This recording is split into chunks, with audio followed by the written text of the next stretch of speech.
So hello बच्चा party, क्या हाल चाल। आप सभी लोगों का एक बार फिर से आपके प्यारे से प्लेटफॉर्म विद्या नवोदय सैनिक एग्जाम, आपके प्यारे से यूट्यूब चैनल पर आप सभी लोगों का बहुत बहुत स्वागत करता हूं।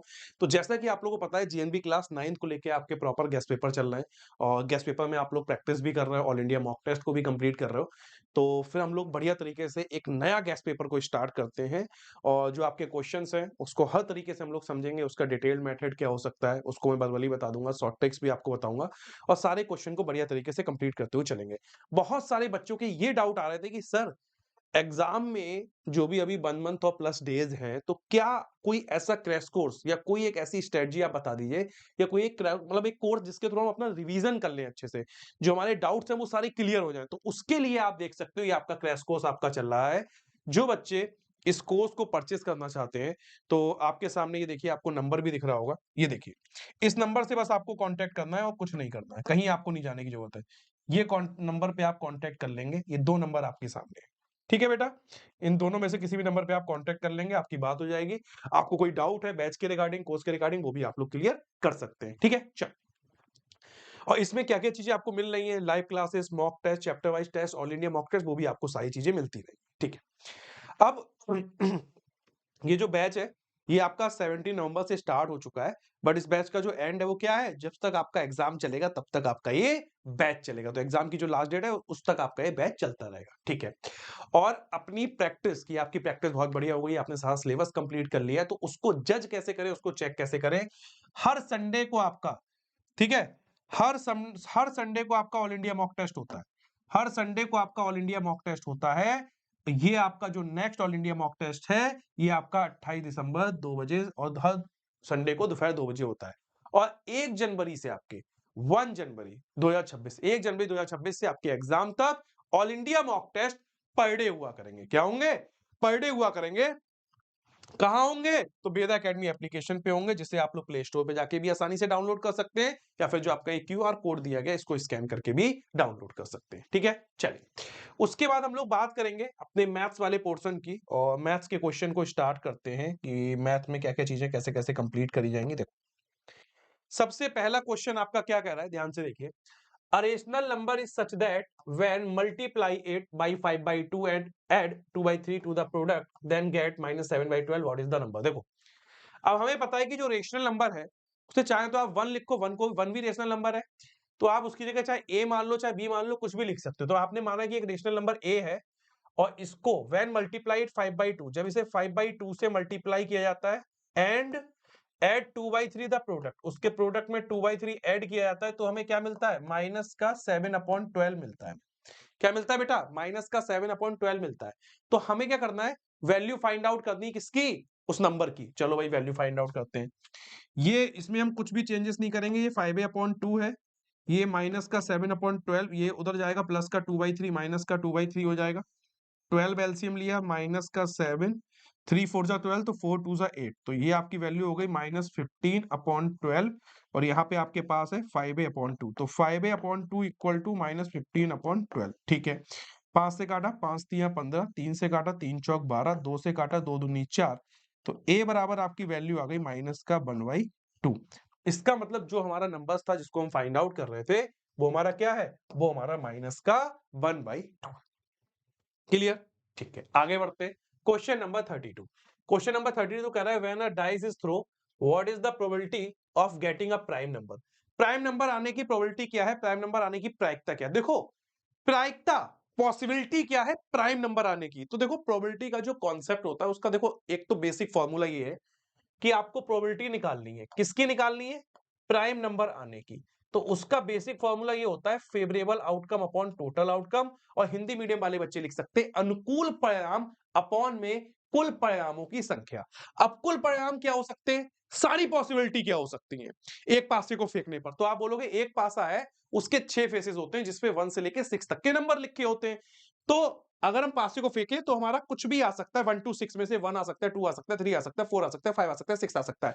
तो ये तो हमारे टोटल आउटकम है, कुल परिणाम है 6। अब जो प्रोबेबिलिटी हमसे पूछी गई है किसके लिए? जो प्रोबेबिलिटी हमसे पूछी गई है ठीक है बेटा? अब इसमें आपको क्या करना है, ध्यान से समझिए। जब हम फेवरेबल आउटकम की बात कर रहे हैं, तो टोटल आउटकम तो हमें पता है कि भैया एक पासे को फेंकने पे 6 आएंगे, 1 2 3 4 5 6।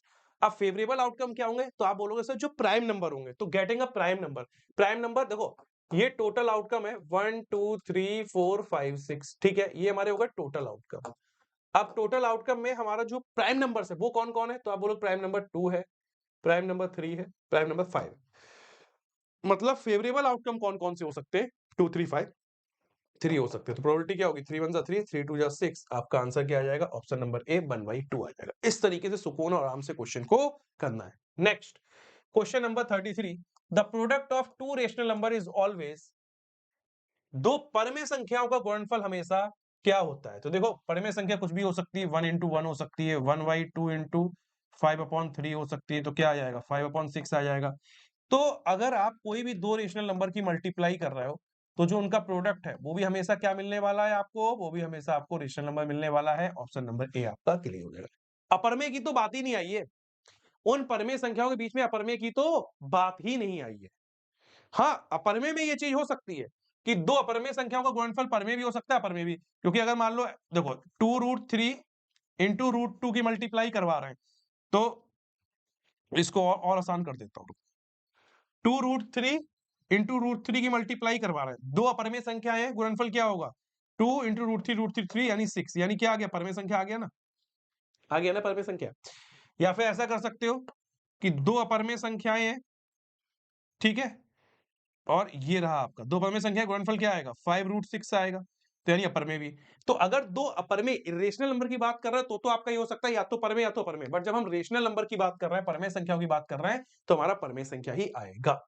नेक्स्ट 34 आपका क्यूब रूट का क्वेश्चन है, और क्यूब रूट के क्वेश्चन के लिए मैंने हमेशा आप लोगों से इतनी रिक्वेस्ट करी है कि 1 से 25 तक के नंबर्स को बेटा आपके स्क्वायर और आपके क्यूब अगर आपको याद है तो बहुत अच्छी बात है, बट अगर आपको ज्यादा लगता है तो 1 से 25 तक के स्क्वायर और 15 तक के एटलीस्ट अगर आपको क्यूब याद है तो आपके लिए कैलकुलेशन आसान हो जाती है। इसको आपको सॉल्व नहीं करना पड़ेगा, इसको आप लोग डिफरेंट तरीके से, जैसे आप कहते हो प्राइम फैक्टराइजेशन से डिवाइड कर करके सॉल्व नहीं करना पड़ेगा।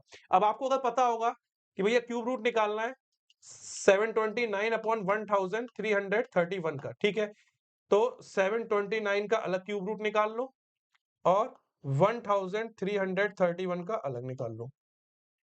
729 का क्या होगा? 9 और 1011, तो 9/11 हो जाएगा ऑप्शन नंबर बी।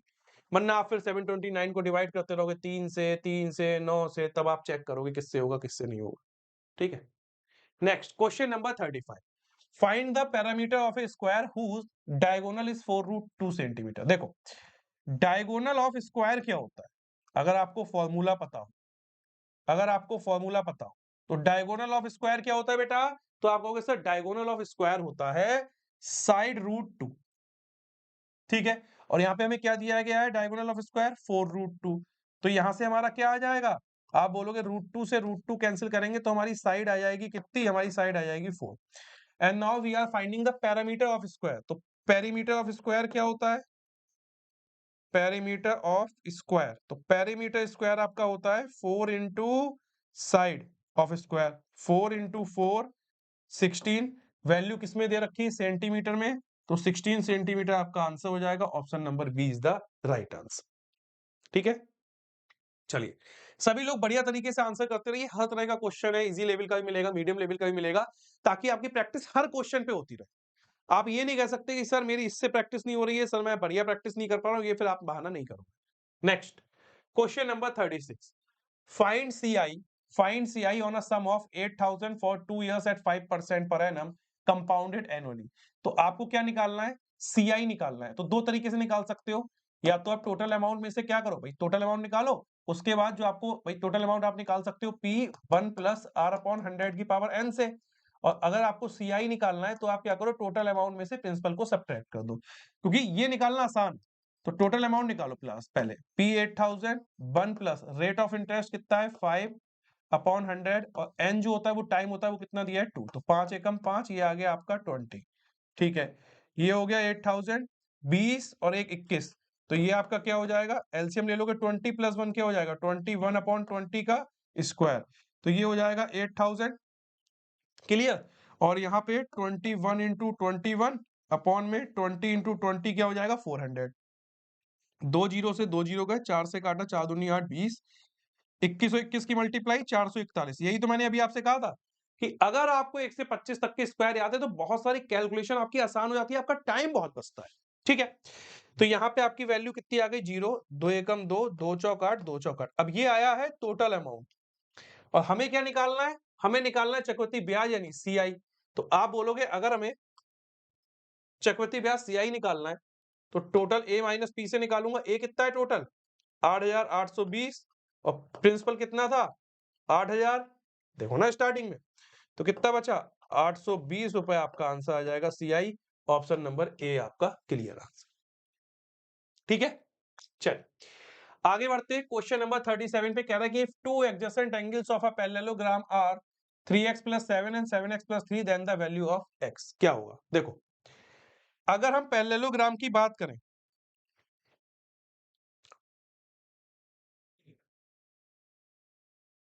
अगर हम लोग पैरेललोग्राम की बात करें,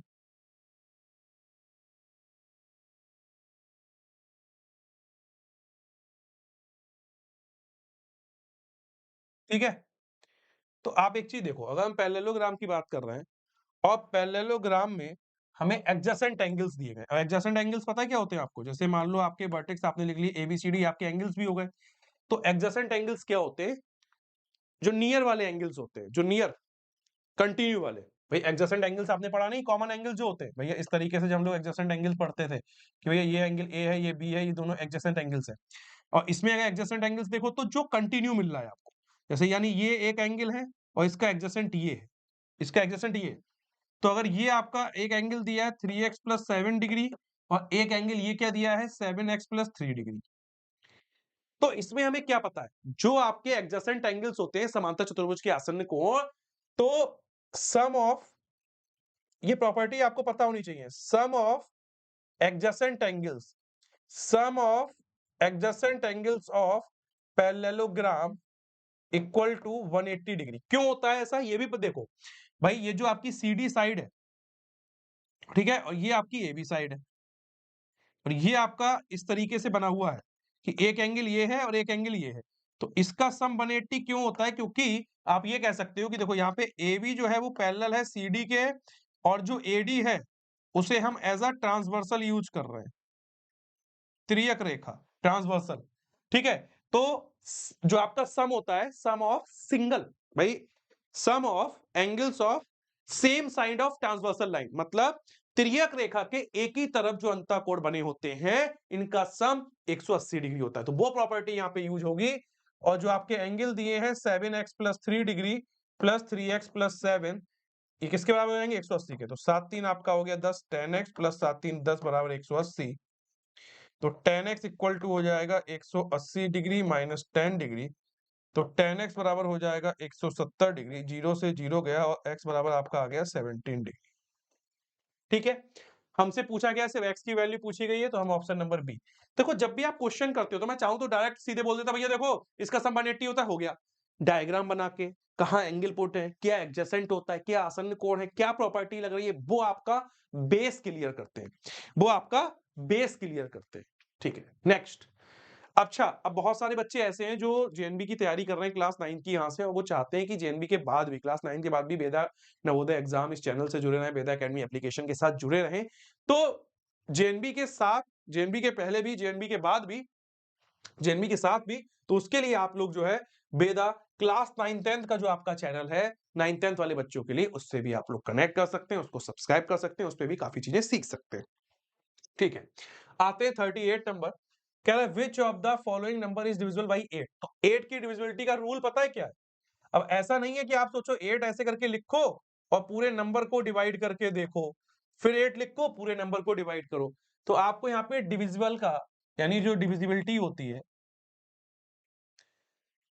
आपको डिविजिबिलिटी का जो रूल है 8 का वो पता होना चाहिए। और 8 का डिविजिबिलिटी का रूल क्या होता है कि किसी भी नंबर के जो लास्ट के 3 डिजिट हैं वो आपको चेक करने होते हैं कि 8 से डिवाइड हो रहे हैं या फिर नहीं हो रहे हैं। तो अगर हम देखें 624, क्या ये 8 से डिवाइड हो रहा है? तो आप बोलोगे देखो, वैसे तो वर्बली कर सकते हो लेकिन आपको बता दे रहा हूं, 8 से करके देखोगे तो ये हो जाएगा 8 सत्ते 56, 12 में 6 के 6 64, 8 8 64, यानी कट जाएगा, यानी रिमाइंडर 0 आ रहा है। ठीक है, 126 देखो, 126 अगर 8 से हम करें तो क्या होगा? 8 एकम 8, 12 में से 8 गए 4, 46, 46 आपका नहीं कटेगा, हटाओ। फिर आ जाएगा 458, इसको 8 से करके देखें तो 8 से करो, 8 पंजे 40, बचा 5 58 और 7 56, 2 रिमाइंडर बच रहा है, तो ये भी नहीं हो रहा है। तो यानी ऑप्शन नंबर ए आपका क्या हो जाएगा? क्लियर आंसर हो जाएगा। अगर तीनों में से कोई भी डिवाइड नहीं होता तो फिर रास्ता क्या था? तो फिर लास्ट ऑप्शन था आपका ऑप्शन नंबर डी, इनमें से कोई नहीं। नेक्स्ट क्वेश्चन नंबर 39 कह रहा है, क्वेश्चन नंबर 39 क्या है कि if q divided by 5, q एक नंबर है जो 5 से डिवाइड किया जा रहा है, लीव्स अ रिमाइंडर 0, और वो रिमाइंडर क्या दे रहा है? 0 दे रहा है, then ones digit of q must be. तो जो q मान लो q ये नंबर है इस तरीके से 4 डिजिट का, a b c d इस तरीके से, ठीक है। तो इसका जो यूनिट डिजिट है ये d, यूनिट डिजिट, इसकी क्या वैल्यू हो सकती है? सबसे पहली चीज तो ये है कि जब भी हम 5 की डिविजिबिलिटी का रूल पढ़ते थे तो हम उसमें ये देखते थे कि या तो यूनिट डिजिट 0 हो सकता है या फिर 5 हो सकता है, उसके अलावा किसी से डिवाइड नहीं होगा। आप रख के देख लो, 20 रखा तो यूनिट डिजिट 0 है, आप बोलोगे हाँ सर 5 से डिवाइड हो जाएगा। आपने रखा 15, यूनिट डिजिट 5 है तो आप बोलोगे सर 5 से डिवाइड हो जाएगा। और ये चीज बड़े नंबर के साथ भी फॉलो होती है, कितना बड़ा नंबर हो, जैसे 2496850, 0 है, 5 पूरा नंबर 5 से डिवाइड हो जाएगा। अगर यहाँ 5 भी होता तब भी पूरा नंबर 5 से डिवाइड हो जाता है, यानी रिमाइंडर आपका क्या मिलता है? 0 मिलता है हर केस में, चाहे 0 हो चाहे 2495 हो, तब भी आपका रिमाइंडर 0 ही मिलेगा। तो इसका मतलब 1 या 3 भी खत्म, 1 या 5 भी खत्म, 0 या 4 भी खत्म, यानी ऑप्शन नंबर बी 0 या 5 आपका आएगा। और चेक भी कर सकते हो। अब मान लो आपको लग रहा हो नहीं सर आपने छोटे नंबर करके दिखा दी, बड़े बताओ। अरे देखो ना, 5 से काटोगे, इसे काटोगे 5 से, क्या-क्या होगा? 5 25, 29 में से 25 के बचा 4 यानी 44, 5 अट्ठे 40 बचा 4 यानी 49, 5 नेम 45 बचा 4 45, 5 नेम 45, कट गया, पूरा रिमाइंडर 0 आ जाएगा। ऐसे ऊपर भी आ जाएगा, ऐसे ऊपर भी आ जाएगा, कोई दिक्कत नहीं है। ठीक है? चल, क्वेश्चन नंबर 39 क्लियर? ठीक है, आगे बढ़ते हैं क्वेश्चन नंबर 40 पे। 40 क्वेश्चन आपका थोड़ा-सा प्रॉपर्टी से रिलेटेड क्वेश्चन है। If x, y, z be any 3 rational number, then which of the following is not true? इसमें से ट्रू कौन-सा नहीं है? देखो, पहली प्रॉपर्टी क्या कह रही है कि x minus y plus z equal to x minus y plus y plus z minus y. तो इसमें मैं ये देख रहा हूं कि x minus y plus z equal हो रहा है x माइनस बाई, बाई से अगर बाई कट जाए तो x minus y plus Z इधर भी आ जाएगा और इधर भी आ जाएगा, ठीक है, इक्वल है, कोई दिक्कत नहीं है। बी वाला देखें, x plus y plus Z दिया है और दूसरी तरफ x plus y plus Z दिया है, मतलब ये आप इसको कह सकते हो आपकी एसोसिएटिव प्रॉपर्टी है कि एक बार x प्लस बाई के साथ ग्रुप बन रहा है और एक बार बाई प्लस जेड के साथ ग्रुप बन रहा है, ठीक है, इसमें भी कोई दिक्कत नहीं है। सी वाला देखो, x plus by into Z, एक बार देखो x plus by into Z, मतलब एक बार x की जेड से मल्टीप्लाई, एक बार बाई की जेड से मल्टीप्लाई, यानी डिस्ट्रीब्यूटिव प्रॉपर्टी, ये भी कोई दिक्कत नहीं है। बट लास्ट वाला मैं देखूं D x plus by division, देखो डिवीजन है यहाँ पे और यहाँ पे तो प्लस का साइन है, डिवीजन का रोल ही नहीं हुआ, तो फिर यही हमारा option number D clear answer है कि ये आपका सत्य जो है वो ट्रू नहीं है, ये आपका ट्रू नहीं। ठीक है, चलिए आगे बढ़ते हैं। क्वेश्चन नंबर 41 कह रहा है कि if two cylinder of same volume, अब दो सिलेंडर का वॉल्यूम सेम है तो इसका मतलब ये है कि दो सिलेंडर वॉल्यूम 1 और वॉल्यूम 2 इक्वल है दोनों सिलेंडर का। रेडियस का रेशियो दिया है 1:6, तो then ratio of their height, ठीक है। तो वॉल्यूम, सिलेंडर का वॉल्यूम का फॉर्मूला होता है पाई आर स्क्वायर एच, तो हम लिख सकते हैं pi r1 square h1 equal to pi r2 square h2। Pi से पाई कैंसिल, अब ये हो गया r1 अपॉन r2, भाई r1 स्क्वायर r2 स्क्वायर बराबर h2 अपॉन h1, ठीक है, कोई बात नहीं। R1 अपॉन R2 का क्या हो जाएगा, ये पूरे का whole square equal to H2 upon H1। अब हमें यही तो दिया गया है, if two cylinder of same volume have their radius in ratio is, R1 और R2 का रेशियो क्या दिया है 1:6 यानी 1/6, तो हम R1 अपॉन R2 की जगह 1/6 रखे, उसका होल स्क्वायर कर देंगे और H2 अपॉन H1 हो गया हमारा। 1/6 का होल स्क्वायर क्या होगा 1/36 और ये हो गया H2 अपॉन H1।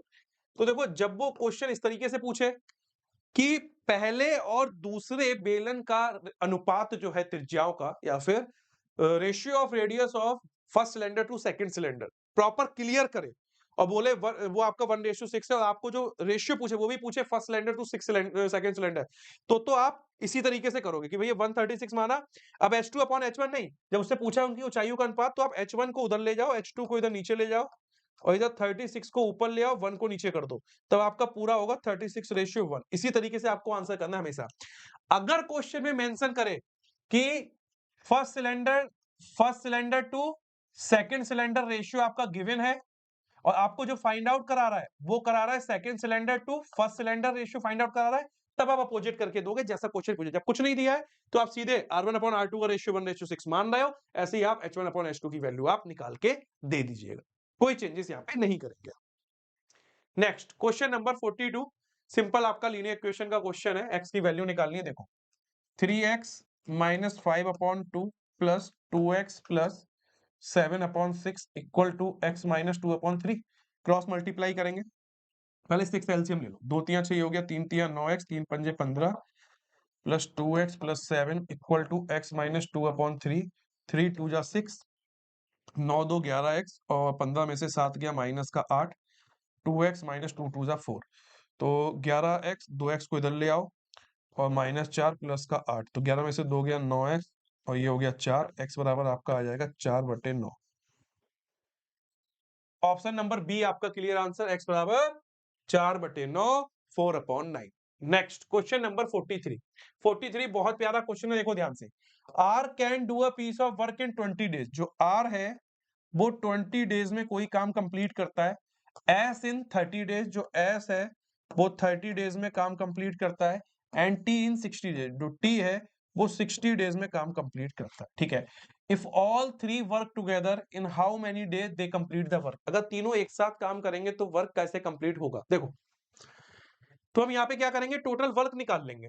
यहाँ पे हम क्या करेंगे, टोटल वर्क निकाल लेंगे, वो भी किसके बिहाफ से, एलसीएम से। तो 20, 30 और 60 का एलसीएम क्या हो गया, 60 हो गया। टोटल वर्क है 60। ठीक है, तो यहाँ पे हम इसकी इफिशियंसी निकाल लेंगे। कैसे निकलेगी, देखो आर जो है 20 दिन में काम कंप्लीट करता है, तो एक दिन में कितना काम करेगा, 20 तिया 60, यानी एक दिन में 3 वर्क करेगा। एस 30 दिन में 60 काम करता है, तो एक दिन में कितना करेगा, 2 वर्क करेगा। और टी एक दिन में 1 वर्क करेगा, तभी तो कंप्लीट कर पाएगा। ठीक है, अभी कह रहा है तीनों एक साथ काम करें। देखो, तीनों एक साथ काम करें, वर्क बराबर होता है कि टोटल वर्क बराबर होता है, टोटल वर्क बराबर होता है डे इनटू एफिशिएंसी। अब आपको डे निकालने की, तीनों अगर एक साथ काम करेंगे तो कितने दिन में कंप्लीट कर पाएंगे।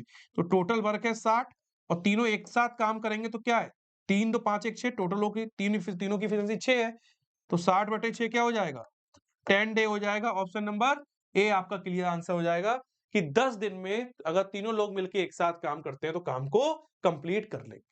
ठीक है, चलिए आगे बढ़ते हैं। Question number 44, LCM and HCF के बेसिक कॉन्सेप्ट पे आपका क्वेश्चन है, जो हर बार पूछा जाता है। LCM and HCF of a two number are 108 and 9 respectively. If one of the number is 36, then find the other number. तो इसका बेसिक कॉन्सेप्ट पता है क्या, इसका बेसिक कॉन्सेप्ट ये है कि product of two number, product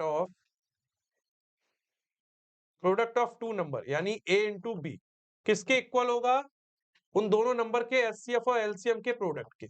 ठीक है, एक नंबर 36 आपको दिया है, दूसरा निकालना है एचसीएफ और एलसीएम क्या है, एलसीएम 108 और एचसीएफ 9 है और एलसीएम 108 है, कोई बात नहीं। 36 तिया 108 होगा, 3 6 18 8 लगे, 3 3 9 1 10, और बी जो दूसरा नंबर है वो आपका क्या आ जाएगा, 9 3 27 आ जाएगा। अब इसमें वैल्यू बड़ी भी हो सकती है, छोटी वैल्यू 36 की जगह बड़ी वैल्यूज भी आ सकती है एचसीएफ एलसीएम नंबर्स में, छोटी भी आ सकती है, हर तरह की वैल्यू पूछी जा सकती है। Next question number 45। 45 कह रहा है, shop given 12% discount, what would be the sale price of jeans mark at 250। देखो, जो डिस्काउंट दिया जाता है वो आपके अंकित मूल्य यानी मार्केट प्राइस पे दिया जाता है, ये चीज तो क्लियर है। तो हमारी वैल्यू उससे कम होगी, तो हम यहाँ पे ऐसे निकाल सकते हैं कि अगर हमें सेलिंग प्राइस निकालना है तो हम मार्क प्राइस में से हमें डिस्काउंट देना है, तो mark price 100 minus discount percent upon में 100। मार्क प्राइस कितना है 250, डिस्काउंट कितना है 12%, तो 100 माइनस 12 क्या हो गया 88 अपॉन में 100। 0 से 0, 5 दूनी 10, 5 25, 2 से काटा 2 चौक 8, 2 चौक 8, तो 44 गुणा 5 क्या होगा, 5 चौक 20 का 0 हाथ लगा दो, 5 चौक 20 2 22, 220 rupees after discount, 220 rupees after discount. Option number C आपका क्लियर आंसर आ जाएगा। ठीक है, इसमें कोई दिक्कत वाली बात आपको नहीं होनी चाहिए, डायरेक्ट भी निकाल सकते थे, 250 का 88% निकाल सकते हो। ठीक है, नेक्स्ट। अच्छा, अब हम लोग आते हैं कुछ, देखो बीच बीच में जो बेसिक कॉन्सेप्ट के लिए जो आपके प्रैक्टिस करने के लिए बढ़िया चीजें लगाई गई हैं, उसको आपको खुद से समझना भी चाहिए। मैं ये नहीं कहूंगा आपसे कि आप 30 मॉडल पेपर ले लीजिए, मैं बस इतना कहूँगा कि आपको अपनी तैयारी अच्छी रखनी है, आपको खुद से अपने आप को जज करना है कि आप कितने अच्छे से तैयारी कर रहे हो। आप पेपर देने जा रहे हो, तो पेपर से पहले पेपर की तरह जो मॉडल पेपर हैं, जो प्रैक्टिस सेट है, उनको कितने अच्छे से लगा सकते हो, कहीं कोई दिक्कत आ रही है, तो वो आप पूछ सकते हो। तो उसके लिए आप बेसिक 20 का तो मॉडल पेपर आप ज़रूर लीजिएगा और 20 मॉडल पेपर का तो आप सेट अच्छे से लगाइएगा। प्लीज़, ये मेरी आपसे रिक्वेस्ट है, ठीक है? और जो मॉडल पेपर आप लोगे ना, उसमें आपके सिर्फ मॉडल पेपर नहीं है, उसमें आपको ओएमआर शीट भी मिलेगी, ताकि आप कैसे एग्ज़ाम में ओएमआर शीट फिल करते हो, उसकी गलतियाँ भी कम हो जाएँगी, आप अच्छे से यहाँ भरना सीख जाओगे, ठीक है? घर तक आपकी डिलीवरी है, सारी चीज़ें आपको मिलने वाली हैं, ठीक है? बाकी आप लोग एआईएमटी जो दे रहे हैं, वो देते रहिएगा, जैसा मैंने अभी आपको बताया भी था कि आपका एआईएमटी 1 तारीख से फिर आपका रोज़ यानी पर डे स्टार्ट हो जाएगा, ठीक है?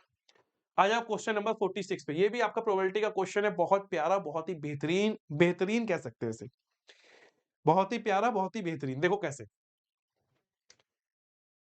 Numbers 1 to 10 and written on 10 separate slips kept in the box and mixed well on slip is chosen from the box without looking into it. आपके पास स्लिप है, 10 स्लिप है आपके पास इस तरीके से और हर स्लिप पे आपका 10 तक नंबर लिखा है, 1 2 3 4 5 इस स्लिप है आपके पास, 1 2 3 4 5 6 7 8 9 10 10 स्लिप, 10 तक नंबर लिखा है, उसे फोल्ड कर दिया, मोड़ के एक बॉक्स में डाल दिया, ठीक है?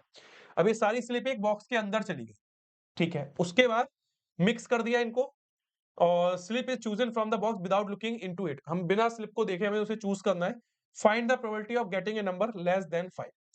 तो अभी जो बच्चों ने प्रोबेबिलिटी का मेरे साथ क्वेश्चन किया था, तो वो कहेंगे सर देखो, मुझे आपने जो बेसिक कॉन्सेप्ट बताया था उससे मैं करता हूँ कि प्रोबेबिलिटी मुझे निकालनी है किसकी, probability of getting a number less than 5। मुझे 5 से कम नंबर आने की प्रोबेबिलिटी निकालनी है लेस देन 5। तो मेरा जो फॉर्मूला है वो है फेवरेबल आउटकम अपॉन में टोटल आउटकम। तो मेरी टोटल पॉसिबिलिटी क्या हो सकती है, टोटल आउटकम्स क्या हो सकते हैं, तो आपसे बोले 1 से 10 तक पर्ची, यानी ये तो मेरे पास 10 पॉसिबिलिटी हो गई। अब फेवरेबल क्या हो सकती है, तो फेवरेबल आपसे पूछा गया है कि probability of getting a number less than 5, आपसे पूछा गया है, तो लेस देन 5 यानी लेस देन 5 कौन-कौन से फेवरेबल आउटकम होंगे, तो लेस देन 5 में तो सर 5 से छोटे 1 आता है, 2 आता है, 3 आता है, 4 आता है, यानी फेवरेबल आउटकम 4 होंगे। सॉल्व कर लो, 2 2 ज़ा 4, 2 5 ज़ा 10, 2 अपॉन 5 आपका क्लियर आंसर आ गया, ऑप्शन नंबर ए आपका क्लियर हो गया। कोई कंफ्यूजन ही नहीं है, कोई कंफ्यूजन नहीं है। Next question number 47। 47 कह रहा है कि a man got a 20% increase in his salary if his new salary is 1,83,000 find his original salary. तो यहाँ पे पता है दो तरीके से क्वेश्चन को कर सकते हो। यहाँ पे आपसे देखो ऐसा कह रहा है कि मान लो ओरिजिनल सैलरी आपकी एक्स थी, तो जब आपने एक्स का 20% बढ़ा दिया, तो उसको आप डायरेक्ट क्या लिख सकते हो कि एक्स का जब आपने 120% कर दिया, तो वो सैलरी आपकी हो गई 183,000। यही तो मतलब है। सॉल्व कर लो, 0 से 0 काटो, ठीक है? और 2 से काटूँ? 2 से काटो, 2 छंग 12 और इधर नहीं काट रहा हूँ। इसको काटने से क्या मतलब 0 डायरेक्ट मल्टीप्लाई कर दो, 2 छंग 12 हो गया और 2 से काटा 2 छंग 12, 2 से काटा 2 नेम 18, 2 एकम 2 बचा 1, 2 पंजे 10, डबल 0, ठीक है? अब ये हो गया 6x इक्वल टू 183 की जगह ये हो गया 6x इक्वल टू 915,1230, ठीक है? फिर 6 से काटा, 6 एकम 6 बचा कितना हो गया यहाँ पे? 6 एकम 6, 9 में से 6 गए 3 31, 6 पंजे 30 बचा 1 15, 6 दूनी 3, 6 पंजे 30, 15 25 डबल 0 आएगा, यानी जो बेसिक सैलरी थी पहले original salary 15 25 double 0, option number C आपका क्लियर आंसर है। डायरेक्ट कर सकते हो, कोई कंफ्यूजन के चक्कर मत पड़ो। अब लिखने में कुछ लोग ऐसे भी लिखते हैं कि एक्स हो गया, फिर सर एक्स का 20% बढ़ा और वो वैल्यू हो गई 183,000, फिर एक्स का 20%, फिर 100 एलसीएम लिया, फिर 120 अपॉन 100 इंटू एक्स बराबर, बात तो वही आ गई, तो उसे डायरेक्ट लिख सकते हो इतना तो। ये 3 स्टेप में करने से अच्छा है कि इसे क्या करो, सिंगल एक स्टेप में कर सकते हो ना डायरेक्ट, कोई कंफ्यूजन वाली बात भी नहीं है। नेक्स्ट 48 क्वेश्चन बहुत प्यारा है, दो तरीके से करा जा सकता है। जैसे ये दिया है x प्लस 1/x बराबर 2, तो find the value of this. तो ये बिल्कुल सिंपल सा है, आपको खुद समझ में आ जाना चाहिए। या तो आप इसके क्वाड्रेटिक इक्वेशन के थ्रू वैल्यू निकाल सकते हो कि भैया इसका एलसीएम ले लेते हैं, तो ये हो जाएगा x² प्लस 1 अपॉन x बराबर 2 एक्स स्क्वायर प्लस 1 बराबर 2x, और इसे हम लिख सकते हैं एक्स स्क्वायर माइनस का 2x प्लस 1। ठीक है, तो यहाँ पे अगर मैं देखूं तो इसका मतलब ये कि फैक्टर ऐसे करो कि गुणा 1 आए और सम 2 आए। तो यही तो हुआ कि एक और एक की गुणा करने पे एक मिल रहा है, एक और एक को जोड़ने पे 2 मिल रहा है। तो हम लिख सकते हैं एक्स स्क्वायर माइनस एक्स, वही माइनस एक्स, और ये भी माइनस एक्स प्लस 1 बराबर 0। एक्स कॉमन लेंगे तो क्या हो जाएगा, एक्स माइनस 1। यहाँ माइनस 1 कॉमन ले लेंगे तो क्या हो जाएगा, एक्स माइनस 1 बराबर 0। एक बार इधर x माइनस 1 हो गया, दूसरा ये x माइनस 1 हो गया। तो यहाँ पे अगर आप देखो तो x बराबर 1 निकल आया। या तो एक तरीका ये है, या फिर आपको प्रैक्टिस से खुद पता चल जाएगा कि अगर x प्लस 1 बाई एक्स बराबर दिया है और 2 आपका आ रहा है, तो इसका मतलब सीधी सीधी बात ये है कि x बराबर 1 ही आपका होगा। क्लियर है? तो इसका मतलब x की पावर यानी 1 की पावर 1000 प्लस 1 अपॉन 1 की पावर 100 प्लस 2। 1 की पावर कितनी भी हो, रिजल्टेंट आपका 1 ही आता है। तो 1 प्लस 1 प्लस 2 इक्वल टू आपका 4 हो जाएगा, और 4 हो जाएगा ऑप्शन नंबर क्या है आपका, 4, ऑप्शन नंबर सी आपका क्लियर आंसर। ठीक, next question number 49। The price of a laptop and a tablet are in the ratio 5:3। तो देखो लैपटॉप यानी L और टैबलेट यानी T, इनका हमें रेशियो दिया है 5:3। तो सीधी सी बात है, लैपटॉप की वैल्यू आपकी ज्यादा है। ठीक है, उसके बाद what would be the price of the tablet if it cost 8000 less than the laptop. यानी लैपटॉप से टैबलेट की जो कॉस्ट है कितनी कम है, तो उसका जो डिफरेंस है वो 8000 है। तो लैपटॉप और टैबलेट का रेशियो 5:3 है। अगर मैं इनकी कॉस्ट की बात करूं तो मैं लिख सकता हूं 5x 3x, और इनका जो डिफरेंस दिया है 5x माइनस 3x, वो कितना दिया है, 8000 दिया है। तो ये हो जाएगा 5 में से 3 गया 2x, ये हो जाएगा 8000, 2 से काटा तो x बराबर आपका आ गया 4000। हमसे वैल्यू पूछी है किसकी, what would be the price of tablet. ठीक है, हमसे टैबलेट पूछा है, टैबलेट हमने कितना लिया है 3x, तो क्या हो जाएगा 3 इंटू 4000, 3 चौक 12000। Option number B is the right answer. ठीक है, आगे चलें। नेक्स्ट 50 क्वेश्चन क्या कर रहा है, ध्यान से देखेंगे। Rohan sells a laptop of profit of 12% for 22,400। If the reduce the selling price to 18,000 will have be a gain and loss by how much percentage। मतलब एक लैपटॉप को 12% लाभ पर 22,400 में बेचता है। तो जब भी मैंने आपको बताया कि आप प्रॉफिट पे बेच रहे हो चाहे लॉस पे बेच रहे हो, तो आपका एक बेसिक फॉर्मूला है जो आपके क्वेश्चन को बहुत आसान बना सकता है। और फॉर्मूला क्या है, सीधे selling price equal to cost price multiply 100।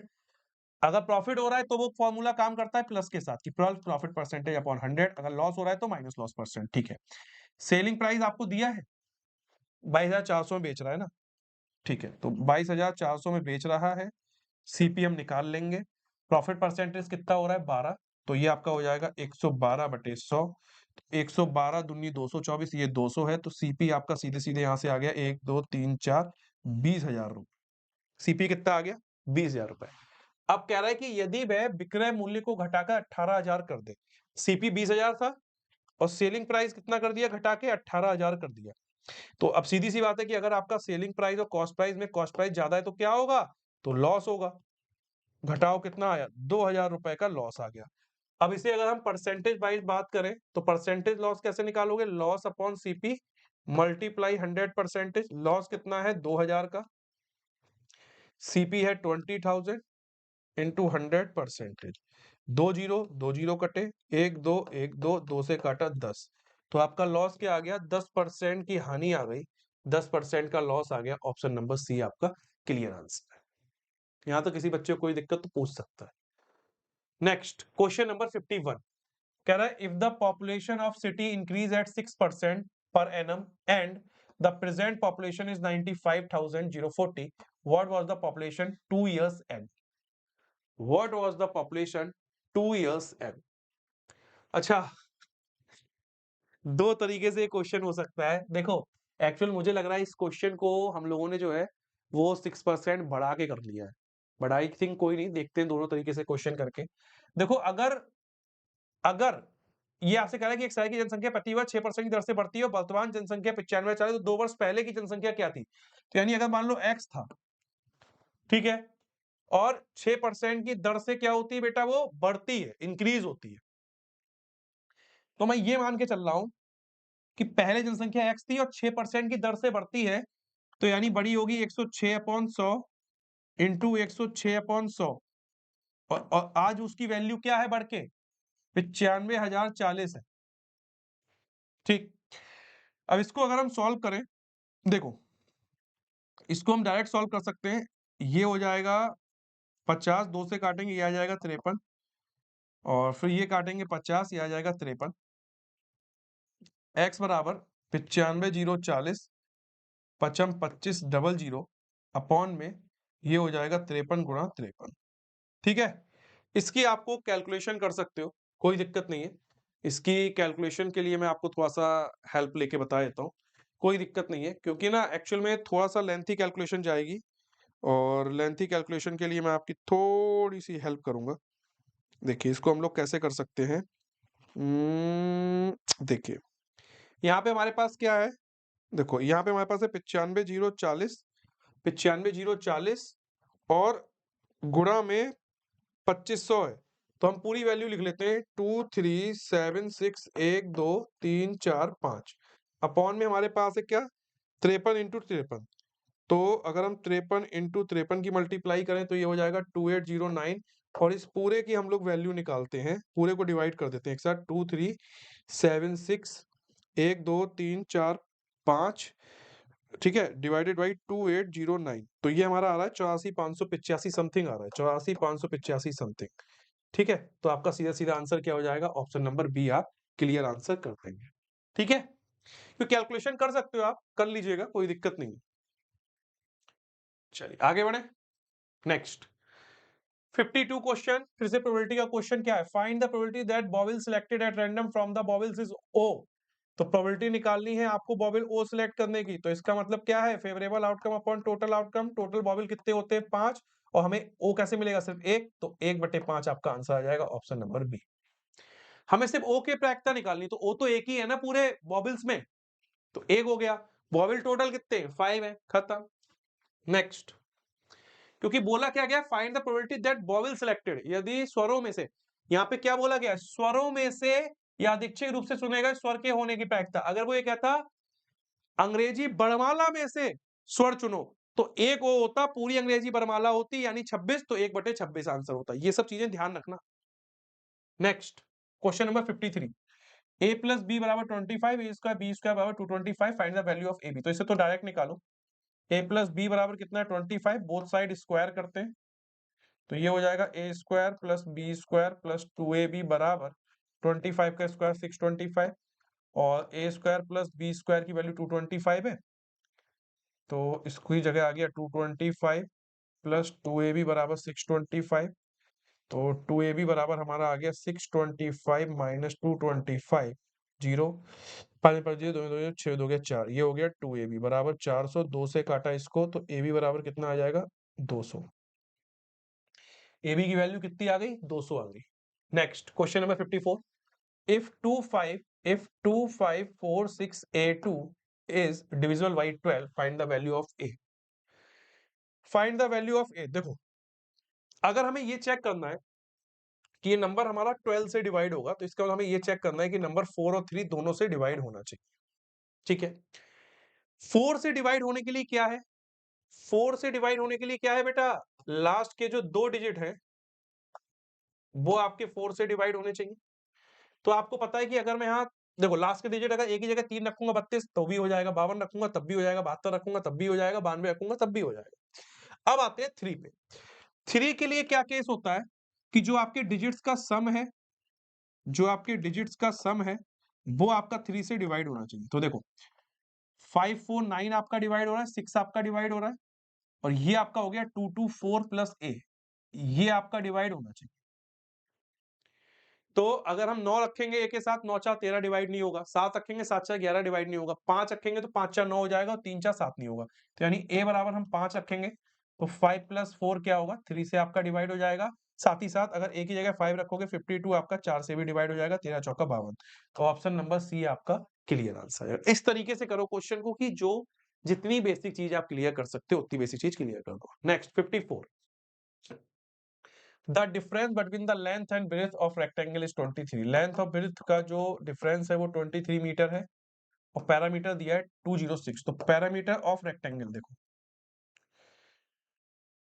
Parameter of rectangle क्या होता है? पैरामीटर ऑफ रेक्टेंगल आपका होता है 206 मीटर दिया है, फॉर्मूला होता है 2l प्लस बी बराबर 206। 2 से काटा 103, एल प्लस बी आपका आ गया 103 और एल माइनस बी कितना दिया है 23, वो हम यहाँ रखेंगे। एल माइनस बी बराबर 23, दोनों को ऐड करेंगे, ये कटा, ये आ गया 2l बराबर 33621। 2 से काटा तो एल बराबर 2 छंग 12 2 3 6, एल बराबर क्या आ गया 63 आ गया। एल बराबर 63 आ गया। अब देखो एल माइनस बी बराबर 23, तो एल 63 है, 23 को इधर ले आओ, बी को उधर ले जाओ, तो बी बराबर क्या आ गया, 6 में से 2 गया 4, 3 में से 3 गया 0, बी बराबर आ गया 40। हमें निकालना है क्या है, इसका क्षेत्रफल यानी एरिया। एरिया होता है लेंथ इंटू विड्थ, 63 इंटू 40, 0 4 3 12 का 2 हाथ से लगाए, 4 छंग 24 और 1 25। सारी वैल्यू किसमें दी गई है, मीटर में दी गई है, तो 2520 metre square. Option number D आपका clear answer. Option number D आपका क्लियर आंसर। नेक्स्ट, सभी लोग क्रैश कोर्स से जरूर जुड़े रहें। क्रैश कोर्स से अपनी बढ़िया तरीके से तैयारी पूरी करेंगे ताकि कोई भी चीज छूटनी नहीं चाहिए। क्रैश कोर्स में जो जो फीचर्स है उसका आप यूज करिएगा बढ़िया तरीके से, बाकी पूरी टीम के साथ चीजों को कंप्लीट करिएगा। और जो आपका ऑल इंडिया मॉक टेस्ट है हर संडे को होता है, उसको आप कंप्लीट करिए। बाकी 1 जनवरी से आपका all India mock test per day होगा, तो उसको भी आप देना ना भूलिए। अब आते हैं 56 पे। 56 क्या कह रहा है, a shopkeeper buys good worth rupees 7,830 7,820 and sells them after increasing in price 25%, find the new price.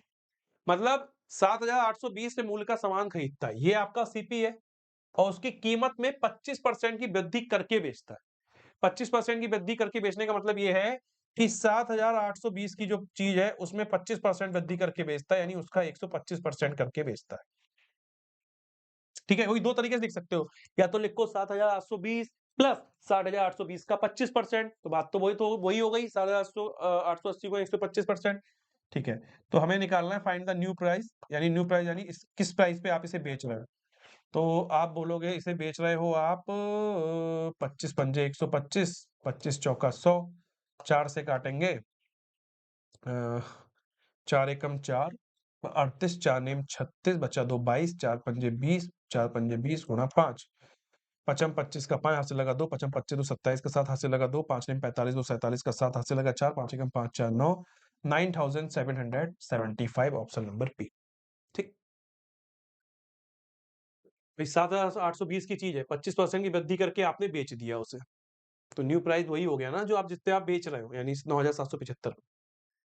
57 कह रहा है the ratio of two complementary angle is 2:7, the values of angle. तो देखो हमें रेशियो दिया 2:7, अगर हम लोग कॉम्प्लीमेंट्री एंगल्स की वैल्यू लिखे तो हम उसे लिख सकते हैं 2x और 7x। कॉम्प्लीमेंट्री एंगल का कॉन्सेप्ट क्या होता है कि जो दो एंगल्स है वो कॉम्प्लीमेंट्री एंगल्स होंगे जिनका सम क्या होगा 90 डिग्री होगा, तो 7 2 9x बराबर 90 डिग्री, 9 से 90 को कट किया तो x बराबर हो गया 10 डिग्री। तो हमें निकालना क्या है, द वैल्यू ऑफ एंगल्स, तो 2x और 7x है, तो ये कितना हो जाएगा 10 इंटू 2 20 डिग्री, और ये हो जाएगा 70 डिग्री। ऑप्शन नंबर सी आपका क्लियर आंसर आ जाएगा। क्लियर है यहां तक? चल आगे बढ़ते हैं, क्वेश्चन नंबर 58, बहुत प्यारा क्वेश्चन है। कह रहा है find the greatest number which on dividing 16572037 leaves remainder 6 and 5 respectively. मतलब हमें ग्रेटेस्ट नंबर निकालना है, तो इसका मतलब यहाँ पे एचसीएफ का यूज होगा। क्वेश्चन को पढ़ के ही समझा जा सकता है कि बड़ी से बड़ी संख्या निकालनी है तो एचसीएफ, छोटी से छोटी संख्या निकालनी है तो लीस्ट कॉमन मल्टीपल। ये समझ, क्वेश्चन पढ़ के ही आपका माइंड क्लियर कर सकता है। ठीक है, अब ये कह रहा है कि वह सबसे बड़ी संख्या ज्ञात कीजिए जो 1657 और 2037 को विभाजित करने पर 6 और 5 शेषफल दे। तो 1657 में कितना शेषफल दे रहा है 5, यानी 5 ज्यादा है, तो कितना बचा, 7 में से 5 गया 2, अच्छा सॉरी रिस्पेक्टिवली है, ये ध्यान रखना, मतलब 1657 में 6 एक्स्ट्रा है, तो ये हो जाएगा 7 में 6 गया 1, यानी 1651। और 2037 में कितना एक्स्ट्रा है 5 एक्स्ट्रा है, तो ये हो जाएगा 2032। ठीक है, अब इन दोनों का एचसीएफ निकालो आप। अब ये तो बड़े नंबर है, प्राइम फैक्टराइजेशन करोगे तो बहुत टाइम लगेगा, तो आपको पता है ना, मैंने भाग विधि बताई थी। 1651 एकम 1651, 2 में से 1 गया 1, 13 में से 5 गया 8, 9 में से 6 गया 3, 381। क्रॉस चेक करो, 1 1 2, 8 5 13 का 3 हासिल लगाए, 6 3 9 1 10 का 0 हासिल लगाए, 1 2, 381 से 1651 को डिवाइड करो, 3 पंजे 15, 3 पंजे 15, 1500, 8 3 24, तो 5 नहीं 4 बार जाएगा, 4 एकम 4, 4 अट्ठे 32 का 2 हासिल लगा 3, 4 तियां 12, 3 15। देख लेते हैं फिर से। 4 4 एकम 4, 4 अट्ठे 32 का 2 हासिल लगा 3, 4 तियां 12, 3 15। ठीक है, 11 में से 4 गया 7, 5 की जगह 4 में से 2 गया 2, 6 में से 5 गया 127। 127 से 381 को काटेंगे 3 बार, 3 सत्ते 21 का 1 हासिल लगा 2, 3 दूनी 6 2 8, 3 एकम 3। तो जब भाग विधि से आप लोग भाग देते हो दो संख्याओं तीन संख्याओं में, तो जो आपका डिवाइजर यानी जो आपका भाजक जो है आपके रिमाइंडर को शेषफल को जीरो कर दे, वही आपका क्या होता है, एचसीएफ होता है। ये बात ध्यान रखना। तो आपका आंसर क्या होगा, option number A 127। Option number A 127। Next question number 59, बहुत प्यारा क्वेश्चन है, बहुत ही प्यारा, बस समझ के करना है। देखो, p प्लस क्यू की पावर -1 है और ये आपका है p -1 plus q -1 equal to p की पावर a और q की पावर b है। ठीक है, अब अगर हम ध्यान से देखें तो हम इसे क्या लिख सकते हैं, अपॉन में अगर लिखना चाहें 1 अपॉन p प्लस क्यू लिख सकते हैं। ठीक है, इसको भी लिख सकते हैं 1 upon p plus 1 upon Q, और इसको कुछ नहीं करेंगे, p की पावर a और q की पावर b रहने देंगे। अब ये तो 1 अपॉन p प्लस क्यू है, यहाँ पे अगर मैं एलसीएम लूं, ये हो गया पी क्यू, तो ये हमारा हो गया क्यू प्लस पी एलसीएम लेने के बाद। तो ये पी ए और ये क्यू बी, तो ये तो कैंसिल आउट हो गया। अभी पी क्यू बचा। तो अब आप पी क्यू को अगर ऊपर ले जाओगे तो यहाँ तो पी की पावर 1 क्यू की पावर 1 है ना नीचे, तो ऊपर जाके क्या हो जाएगा, पी की पावर -1 क्यू की पावर -1 हो जाएगा। सिंपल सी भाई, देखो नीचे पी क्यू है, ऊपर जाके क्या होगा भाई, नीचे कुछ नहीं तो पावर तो 1 तो होती ही है ना हमेशा। ठीक है, ये हो गया पी की पावर ए और क्यू की पावर बी। तो अगर हम यहां से कंपेयर करें तो भैया ए बराबर क्या हो जाएगा, -1, और क्यू बराबर क्या हो जाएगा, क्यू बराबर क्या हो जाएगा, -1। हमें निकालना क्या है, ए प्लस बी। तो ए प्लस बी यानी -1 क्या हो जाएगा, -2। Option number B. आसान क्वेश्चन है लेकिन बच्चे कंफ्यूज आते हैं कि इसे सॉल्व कैसे करेंगे, कैसे सॉल्व होगा ये। इस तरीके से सॉल्व होगा कंपेयर करने के बाद, क्योंकि देखो पी और पी के बेस सेम है, क्यू और क्यू के बेस सेम है, खत्म।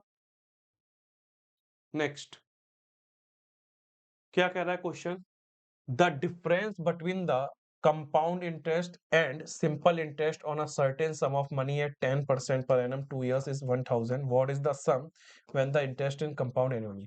तो इसका फॉर्मूला मैंने आपको बताया था, जब आप डिफरेंस की बात करोगे तो डिफरेंस बराबर होता है पी आर स्क्वायर अपॉन में 100 इंटू 100। डिफरेंस आपका 1000 है, पी आपको निकालना है, आर आपका है 10, 10 हो जाएगा, ये हो जाएगा 100 इंटू 100। दो जीरो से दो जीरो गए, P बराबर हो जाएगा 30 और ये 20, यानी P बराबर इकाई दहाई सैकड़ा हजार दस हजार लाख, 1 लाख, और 1 लाख आपका ऑप्शन नंबर ए 50 के साथ। ऑप्शन नंबर ए 50 के साथ। अब सिर्फ लाइव क्लास मत देखिए, गैस पेपर खुद अटेम्प्ट करो। और गैस पेपर खुद अटेम्प्ट कैसे कर सकते हो, तो आप बोलोगे सर वो तो बेदा एकेडमी एप्लीकेशन पे ऑप्शन है ना, तो डाउनलोड ओपन बेदा ऐप, चाहे आप क्यूआर कोड से स्कैन कर सकते हो, चाहे आप प्ले स्टोर से कर सकते हो डाउनलोड। आ जाओ क्वेश्चन नंबर 61, कह रहा है the ratio of two radius of the ratio of the radius of two circle is 3:2। यानी टू सर्किल की रेडियस का रेशियो दिया है r1 अपॉन r2, कितना दिया है 3:2। What is the ratio of their circumference, circumference क्या होगा 2 पाई r1 अपॉन 2 पाई r2। 2 पाई से 2 पाई कैंसिल, बचा क्या r1 अपॉन r2, यानी क्या हुआ 3/2, 3:2 ही आपका रहेगा। Option number C is the right answer. इसमें कंफ्यूज मत होना, ये क्वेश्चन सारी चीजें आपको आनी चाहिए कि कौन सी चीज कैंसिल आउट हो रही है, क्या फॉर्मूले हैं, फॉर्मूले तो माइंड पे हमेशा रहने चाहिए। If 40% of 35% of a number is 84, then the number is, if 40% of 35% of a number, यानी एक नंबर है x, उसका 35% का 40% कितना है 84 है। ठीक है, कैंसिल आउट करते हैं। देखो जीरो से जीरो करा, 5 सत्ते 35, 5 दूनी 10, 7 से काटेंगे तो 12 सत्ते 84, 4 से काटेंगे तो 4 तियां 12। x बराबर क्या हो जाएगा 3 दूनी 6, यानी 600 हो जाएगा। देखो ना भाई, x बराबर ऊपर कुछ नहीं बचा है, 3 बचा, 3 दूनी 6, डबल जीरो 600 हो जाएगा। Option number B. कैलकुलेशन तो इतनी फास्ट आपको करनी ही पड़ेगी। ठीक है, next question number 63, the following graph shows the number of basket in 5 years, what is the total number basket made in 2016 and 2020। तो 2016 में कितनी है 200 है, और 2020 में कितनी है 300। 300 और 200 क्या हो जाएगा 500 हो जाएगा। ऑप्शन नंबर डी, इसमें कोई कंफ्यूजन नहीं है। नेक्स्ट 64, फिर से बहुत प्यारा question, A can do a piece of work in 30 days, यानी ए जो है वो 30 डेज में अपना वर्क फिनिश कर सकता है, एंड बी इसे 25 दिनों में कर सकता है। सॉरी, इसको ना आप एक काम करो,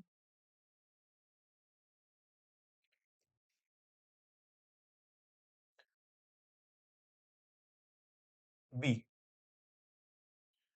ठीक है, and B can finish 25 days, they work together for 10 days. तो देखो, ये 30 डेज 25 डेज है, ये तो डे है, टोटल वर्क आपका क्या होगा, इसका एलसीएम ले लो, 325 का एलसीएम क्या होगा, 150 होगा।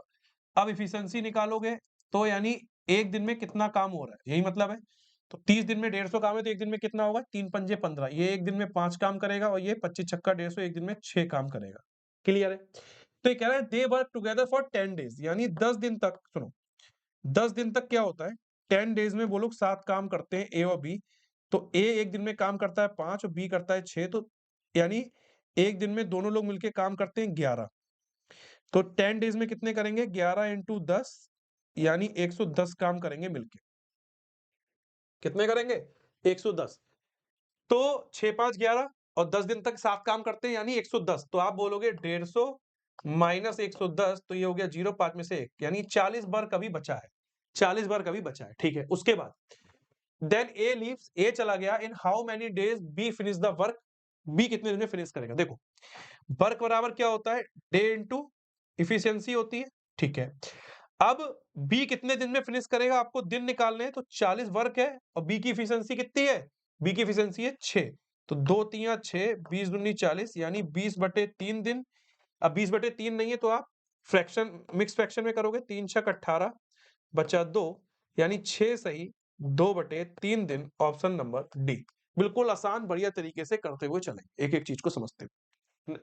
क्या हो गया, ऑप्शन नंबर डी क्लियर है। Next 65, the sum of all interior angles of N sided polygon. देखो, sum of interior angles of N sided polygon हम लोगों ने फॉर्मूला क्या पढ़ा है, n-2 इंटू 180 डिग्री पढ़ा है, ठीक है। अब यहाँ पे क्या है, 2n-4 इंटू 180 डिग्री, तो अगर 2 कॉमन भी लोगे, n-2 करोगे तो ये 360 डिग्री हो जाएगा, गलत। 2n-3 होता ही नहीं है। सी वाले को देखो, सी वाले को अगर मैं 2 कॉमन ले लूं, तो ये हो जाएगा n-2 इंटू 90, और इस 2 की इधर मल्टीप्लाई कर दूं तो क्या होगा, n-2 इंटू 180। तो एक्चुअल में इस फॉर्मूले को थोड़ा सा उन्होंने क्या करा, घुमा फिरा के लिखा है। तो आपका option number C is the right answer, option number C is the right answer. और ऐसे भी देख सकते हो, 180 है माइनस 360, तो 9 दूनी 18, 180 है माइनस 360, ठीक है। तो यहाँ पे आपका मैथ का पोर्शन कंप्लीट हो गया है, बाकी हम लोग आगे के पोर्शन को स्टार्ट करते हैं। हेलो बच्चा पार्टी, क्या हाल चाल है आप लोग के। Very good evening to all the students. कैसे हो बच्चों आप लोग। फटाफट से एक थम्स अप कर दो, एक लाइक कर दो, और हम स्टार्ट करने वाले हैं अपना जर्नल साइंस का गेस्ट पेपर। तो बच्चों, आज के दिन हम करने वाले हैं, आज कौन सा डे है, डे 14 टॉप 50 गेस्ट पेपर्स। तो चलिए बिना किसी देरी के इसको स्टार्ट करते हैं। बच्चों, अगर आपने अभी तक क्रैश कोर्स को परचेज नहीं किया है, तो अब बहुत ही कम समय रह गया है आपके जेएनवी के एग्जाम के लिए। तो फटाफट से क्रैश कोर्स को परचेज करिए और अपनी तैयारी को बेस्ट बना लो, ठीक है। आगे बात करते हैं। हाँ, तो बच्चों, ऑल इंडिया मॉक टेस्ट तो आज आप दे चुके होंगे, कितने बजे, 2 बजे आपने दे लिया है। और अब मैं आपको बता देती हूँ कि अब जो आपके 1 जनवरी से ऑल इंडिया मॉक टेस्ट होंगे, वो आपके डेली होंगे। मतलब कोई भी दिन ऐसा नहीं होगा जिस दिन आपको अपनी रैंक को इंतजार करवाना पड़ेगा, बिल्कुल भी नहीं। अब आप डेली अटेम्प्ट करोगे ऑल इंडिया मॉक टेस्ट को 1 जनवरी से दोपहर में 2 बजे रोज, ठीक है। चलिए स्टार्ट करते हैं अपने क्वेश्चंस के साथ। तो 66 नंबर का क्वेश्चन कहता है, lactobacillus bacteria is used in making निम्नलिखित विकल्पों में से।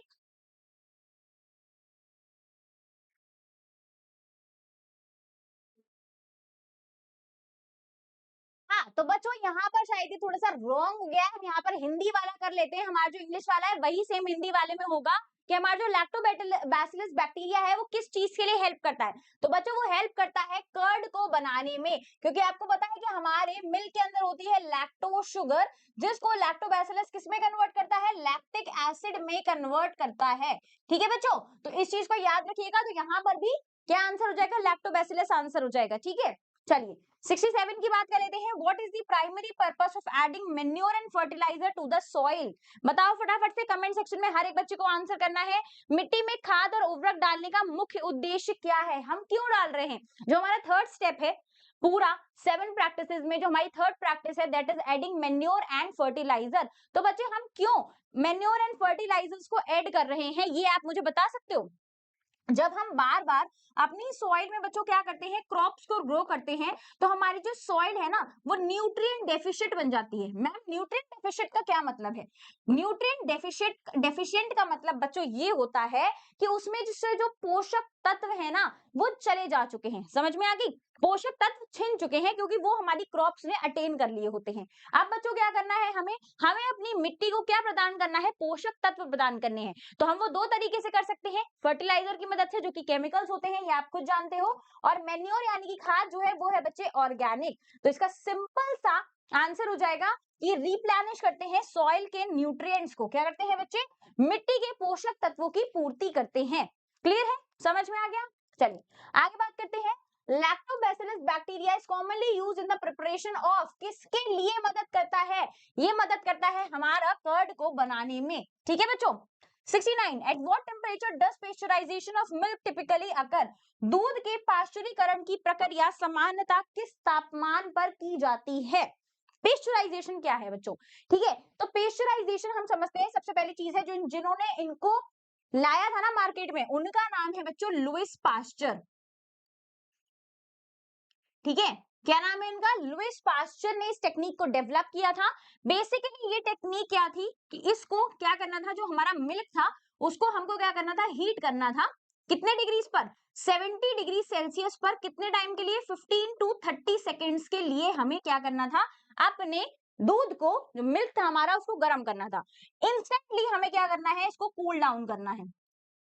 ठीक है, अब इससे क्या होगा? ऑब्वियस सी बात है ना, जो हमारे बैक्टीरियाज हैं, जीवाणु हैं या फिर विषाणु हैं, उन सब का एक टेम्परेचर है, उस टेम्परेचर पे वो अच्छी तरीके से सर्वाइव करते हैं। लेकिन अगर मैं टेम्परेचर को बहुत कम कर दूं या फिर बहुत ज्यादा कर दूं तो जो माइक्रो ऑर्गेनिज्म है, जो सूक्ष्म जीव है, वो शायद अच्छी तरीके से नहीं वर्क कर पाएंगे, मतलब डिस्ट्रक्शन नहीं कॉज कर पाएंगे और हो सकता है कि वो मर जाए।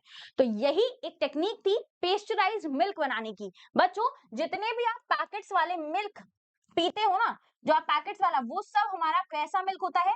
पेस्चर्ड मिल्क होता है। ठीक है बच्चे, और ये काफी टाइम तक चल सकता है। अप्रोक्सीमेटली 60 डेज इसकी शेल्फ लाइफ होती है। शेल्फ लाइफ तक ये चल सकता है, मतलब 60 दिन तक वो पैकेट जो है वो काम कर सकता है। तो सिंपल आंसर हो जाएगा 70 degree for 15 to 30 seconds. Clear है? चलिए आगे बढ़ते हैं, 70 की बात करते हैं।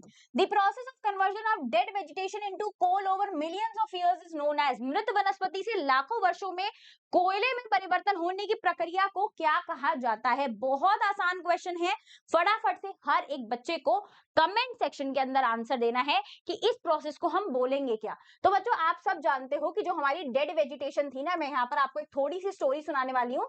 जो हमारा डेड वेजिटेशन था यानी कि मृत वनस्पति थी बच्चों, ठीक है, वो कौन से में? High temperature and high pressure में मिलियंस ऑफ इयर्स के बाद किस में कन्वर्ट हो गई थी? कोल में, जो कि ये क्या है बच्चे? फॉसिल फ्यूल है। ठीक है, फॉसिल फ्यूल्स का बनना, मिलियंस ऑफ इयर्स के बाद कोल का फॉर्मेशन होना, पेट्रोलियम का फॉर्मेशन होना, कोल के फॉर्मेशन को हम क्या बोलते हैं? उसको हम बोलते हैं बच्चों कार्बोनाइजेशन। स्लो कन्वर्जन हो रहा है डेड वेजिटेशन से कोल में। तो सिंपल आंसर हो जाएगा बी यानी कि कार्बोनाइजेशन, कार्बोनीकरण। क्लियर है? आसान था, कॉन्सेप्ट समझो क्या है, देन आंसर करो। ठीक है, चलिए आगे बढ़ते हैं। 71 petroleum is primarily extracted from, बताइए पेट्रोलियम मुख्यतः कहां से निकाला जाता है? पेट्रोलियम को कहीं से तो निकाला जाता होगा ना। फॉर एग्जांपल मान लो कि जो हमारा कोयला है वो डेड वेजिटेशन से प्राप्त हो रहा है, पेट्रोलियम जो है वो कहां से हम ऑब्टेन कर सकते हैं? तो हम उसको कहां कर सकते हैं बच्चों? Offshore and onshore oil well से। कहां पे बच्चों? जो हमारे तटीय या फिर अपतटीय तेल के कुएं होते हैं, क्योंकि हमको पता है कि जो हमारा पेट्रोलियम है वो कैसा ऑयल है बच्चे? क्रूड ऑयल है, यानी कि कच्चा तेल है। कैसा है बच्चों? कच्चा तेल है। ठीक है, तो इस कच्चे तेल को हम कहां से? Offshore and onshore oil well से निकाल सकते हैं बहुत इजीली। क्लियर है? पेट्रोलियम को ब्लैक गोल्ड भी कहते हैं, याद रखना। चलो आगे बढ़ते हैं। Which type of combustion occurs when a matchstick is lit? माचिस की तीली जलाने पर किस प्रकार का दहन होता है? माचिस की तीली जलाई, आइए माचिस की तीली बनाते हैं, और तुम लोग एक बार अपने घर पे ट्राई करके देख सकते हो इस चीज को, लेकिन बी सेफ। ठीक है, तो ये क्या है, ये है हमारी माचिस की तीली, इसके ऊपर हमने लगा दिया ये, ठीक है। तो अब माचिस की तीली को जैसे ही हमने मैच बॉक्स से बच्चों क्या करते हैं, हम लिट करते हैं, ठीक है, स्ट्राइक करते हैं, तो क्या चीजें निकलती हैं, पहले तो फटाफट से मुझे ये बता दो। सबसे पहले आपको दिखाई देता है एक फ्लेम, ठीक है, फ्लेम के साथ आपको हीट दिखाई देती है, ठीक है, गर्मी, ऑब्वियस बात है ना, ऊष्मा निकालती है। तो फ्लेम और हीट अगर दोनों कोई चीज निकल रही है और इंस्टेंटली कोई चीज लिट हो रही है, तो वो कौन से कंबशन का पार्ट होगा, हमें बाहर से हीट देनी पड़ रही है तभी जला। तो सिंपल आंसर हो जाएगा इसका रैपिड कंबशन, यानी कि ये तीव्र दहन है। एक्सटर्नल सोर्स जो हमारा तीव्र दहन होता है उसमें एक्सटर्नल हीट सोर्स जो होता है बच्चे वो रिक्वायर्ड होता है। क्लियर है, समझ में आ गया, किसी को कोई दिक्कत परेशानी? चलिए आगे बढ़ते हैं। 73 the unburnt carbon particles in a flame causes, ज्वाला में बिना जले कार्बन के कण किस कारण से होते हैं, बताओ। अनबर्न कार्बन पार्टिकल्स जो है वो कहां पर और किस वजह से मिलते हैं? 73 का आंसर क्या होना चाहिए, फटाफट से बता दीजिए। अनबर्न कार्बन पार्टिकल्स हैं जो जले नहीं और फ्लेम के अंदर ही हैं, ठीक है। तो ऑब्वियसली बात है कि ये हमारी फ्लेम है बच्चे, यहाँ पर हमारा कंप्लीट कंबशन है, तो यहाँ पर तो अनबर्न पार्टिकल्स हो ही नहीं सकते। ये जो हमारा येलो वाला पोर्शन होता है, यानी कि जिसमें ल्यूमिनस पोर्शन है, वहां पर धुआं भी निकलता है और येलो कलर भी निकलता है। तो हमारा सिंपल सा आंसर हो जाएगा बी बच्चों। क्लियर हो गया, समझ में आ रहा है? चलिए आगे बढ़े। ओके तो हर एक बच्चे को जो भी इस गेस्ट पेपर को अभी देख रहा है, पहले तो सबसे पहले क्या करना है, आप लोगों को लाइक करना है गेस्ट पेपर को, और साथ ही साथ में अब जब आप लोग नेक्स्ट क्लास में जाने वाले हो, लाइक 9th में जाओगे, उसके बाद 10th में जाओगे, तो वेदा 9, 10th को सब्सक्राइब करना है। बिकॉज ये जो है वो जेएनवी के साथ तो हम आपके साथ हैं, और जेएनवी के बाद भी हम आपके साथ रहना चाहते हैं, और आप भी हमारे साथ रहना चाहते होगे, तो फटाफट से सब्सक्राइब करो वेदा 9, 10th को, जिसमें आपको पूरा सिलेबस करवाया जाएगा, 9th का 10th का, हर एक पॉइंट ऑफ व्यू से आपको पढ़ाई करवाई जाएगी। तो फटाफट से क्या करना है, सब्सक्राइब करना है वेदा 9, 10th को। क्लियर है, चलिए आगे बढ़ते हैं। 74 की बात कर लेते हैं। Carbon dioxide is the best fire extinguisher because, carbon dioxide सबसे अच्छा अग्निशामक क्यों है, मतलब फायर को एक्सटिंग्विश करने के लिए हम सबसे ज्यादा CO2 का यूज क्यों कर रहे हैं। 2-3 पॉइंट्स है वो मैं आपको मेजरली बताती हूँ बच्चों, कि जो हमारा कार्बन डाइऑक्साइड है ना, वो कैसी है भैया, बहुत ज्यादा हेवियर है, किससे, ऑक्सीजन के कंपैरिजन में। मतलब अगर कोई भी मोटा आदमी किसी पतले आदमी को धक्का मारेगा, घूसा मारेगा, तो साइड हट जाएगा ना, हट जाएगा। तो भाई सेम जो है वो ना, कार्बन डाइऑक्साइड जैसे ही हम फायर एक्सटिंग्विशर के थ्रू, अग्निशामक के थ्रू डालते हैं फायर पे, तो वो ऑक्सीजन को धक्का मार देती है, कहती है तुम निकलो यहाँ से, और एक ब्लैंकेट क्रिएट कर लेती है। क्या कर लेती है बच्चों, क्रिएट कर लेती है एक ब्लैंकेट को, जिससे ऑक्सीजन जो है वो वहां से हट जाती है, और अल्टीमेटली जो हमारी आग होती है वो बुझ जाती है। क्लियर है, समझ में आ गया? तो सिंपल है, it is heavier than oxygen and cuts off the oxygen supply. ये क्या करती है, ये हवा से भारी होती है और ऑक्सीजन की आपूर्ति को रोक देती है। चलिए आगे बात करते हैं 75 की। 75 क्या पूछ रहा है, which national park in Madhya Pradesh is known for its tiger population. Madhya Pradesh का कौन सा राष्ट्रीय उद्यान बाघों के लिए प्रसिद्ध है बच्चों, फटाफट से बताना है आप लोगों को, कौन सा ऐसा मध्य प्रदेश का नेशनल पार्क है जो कि टाइगर्स के लिए बहुत ज्यादा फेमस है। तो इसको आपको याद रखना है, वो है बच्चों बंधवगढ़ नेशनल पार्क, यानी कि बंधवगढ़ राष्ट्रीय उद्यान जो है वो बिल्कुल सही जवाब हो जाएगा। क्लियर हो गया, समझ में आ गया? कुछ चीजें आपको याद रखनी है, जैसे कि आपके जो एनसीईआरटी की बुक में बच्चों मेंशन है, एनसीईआरटी की बुक में 2 चीजें मेंशन है आपके, एक है हमारा पंचमढ़ी नेशनल बायोस्फीयर रिजर्व बच्चे, ठीक है, बोरी, और क्या है, सतपुरा, ठीक है। तो ध्यान से इन चीजों को याद रखिएगा, क्योंकि काफी बार ये चीजें क्वेश्चंस में आपको पूछी जा सकती हैं। चलिए आगे बढ़ते हैं। The Sundarban national park is famous for, जो सुंदरबन राष्ट्रीय उद्यान है वो बताओ किसके लिए फेमस है, फटाफट से हर एक बच्चे को कमेंट सेक्शन में आंसर देना है। सुंदरबन है भाई, सुंदरबन का नेशनल पार्क किस चीज के लिए फेमस है, कोई मुझे बता सकता है? फटाफट से कमेंट सेक्शन में आपको आंसर करना है बच्चों। Snow leopard, royal Bengal tigers, one horn rhinoceros, या फिर एशियाटिक लॉयंस। तो यहाँ पे सिंपल आंसर हो जाएगा हमारा royal Bengal tigers. Royal Bengal tiger के लिए फेमस है, और ये जो वन हॉर्न राइनोसेरस है ये कौन सा है, काजीरंगा नेशनल पार्क, ठीक है। काजीरंगा। ठीक है, काजीरंगा नेशनल पार्क जो है वो इस चीज के लिए फेमस है। क्लियर हो गया, समझ में आ गया। चलिए आगे बात करें। 77 budding method of asexual reproduction seen in, कली द्वारा जनन किस प्रकार से अलैंगिक जनन में देखा जाता है, बताओ। कली द्वारा जनन हो रहा है यानी कि मुकुलन में हम इसको लिख सकते हैं बच्चों। ठीक है, कमेंट सेक्शन में बताओ क्या होना चाहिए इसका आंसर, अमीबा, हाइड्रा, प्लानेरिया या फिर केचुआ। तो सिंपल सी बात ये है बच्चे, ये है हमारा हाइड्रा का स्ट्रक्चर। ठीक है, हाइड्रा जब है वो बडिंग करता है तो कुछ इस तरीके से उसका साइड में एक बड डेवलप होता है, जिसको हम क्या बोलते हैं बच्चों, बड बोल सकते हैं या फिर हम उसको मुकुल बोल सकते हैं। ठीक है, और ये जो है ना वो उसके बाद अपने पेरेंट स्ट्रक्चर से क्या हो जाता है बच्चों, अपने पेरेंट स्ट्रक्चर से निकल कर बाहर आ जाता है और हाइड्रा में क्या देखा जाता है, बडिंग देखी जाती है। अगर मैं अमीबा की बात करती हूँ, ठीक है, तो अमीबा में बच्चों क्या होता है, अमीबा में होता है बाइनरी फिजन। क्या होता है बच्चों, बाइनरी फिजन होता है। क्लियर है, द्विखंडन, समझ में आ गया। चलिए आगे बात करते हैं। The onset of menstruation in girls is known as, लड़कियों में मासिक धर्म की शुरुआत को क्या कहा जाता है, स्टार्ट हो रहा है, मेंस्ट्रुअल साइकिल स्टार्ट हो रही है, ऑनसेट हो रहा है, उसको क्या बोलेंगे, तो उसको हम बोलते हैं बच्चों मेनार्क। और जब भी ये पॉज होता है यानी कि जब हमारा कहते हैं समाप्त हो जाता है तो हम उसको क्या बोलते हैं, हम उसको बोलते हैं मेनोपॉज। क्या बोलते हैं बच्चों, मेनोपॉज बोलते हैं। ये चीज को आपको याद रखनी है, कुछ चीजें हैं जो आपको हमेशा याद रखना है। फॉर एग्जाम्पल ओव्यूलेशन क्या है, जब हमारी ओवरी में से, जो फीमेल्स की ओवरी होती है उसमें से एग्स रिलीज होते हैं, तब इस चीज को क्या बोला जाता है, अंडोत्सर्जन बोला जाता है या फिर ओव्यूलेशन बोला जाता है। क्लियर है। 79 which gland is often known as emergency gland, किस ग्रंथि को आपातकालीन ग्रंथि कहा जाता है, इतना आसान क्वेश्चन। ठीक है, इमरजेंसी ग्लैंड जो है वो हमारे 3F हार्मोन को निकालती है और 3F हार्मोन्स मैंने आपको बता रखे हैं, वो कब निकलते हैं, जब हमें डर लगता है, फियर की कंडीशन में, ठीक है, फाइट की कंडीशन में यानी कि लड़ाई की कंडीशन में, या फिर फ्लाइट की कंडीशन में जब हम प्लेन में बैठे हों। तो सिंपल आंसर है इसका एड्रीनल ग्लैंड, और ये क्या निकालता है, एड्रीनालिन हार्मोन को रिलीज करता है। क्या करता है बच्चे, एड्रीनालिन हार्मोन को रिलीज करता है, ये आपको याद रखना है। थायराइड किसको रिलीज करती है, थायरॉक्सिन को। ठीक है, पैनक्रियास करती है इंसुलिन को, याद रखना। पिट्यूटरी करता है ग्रोथ हार्मोन को। क्लियर, बहुत आसान है, यही चार हैं आपके सिलेबस का पार्ट, तो इन चारों को रट लो। ठीक है, क्लियर हो गया। चलिए आगे बढ़ते हैं। अब अगर हमें दे रखा है फोर्स इतना, एरिया दे रखा है इतना, प्रेशर कितना होगा, तो प्रेशर बच्चों is equal to force upon area.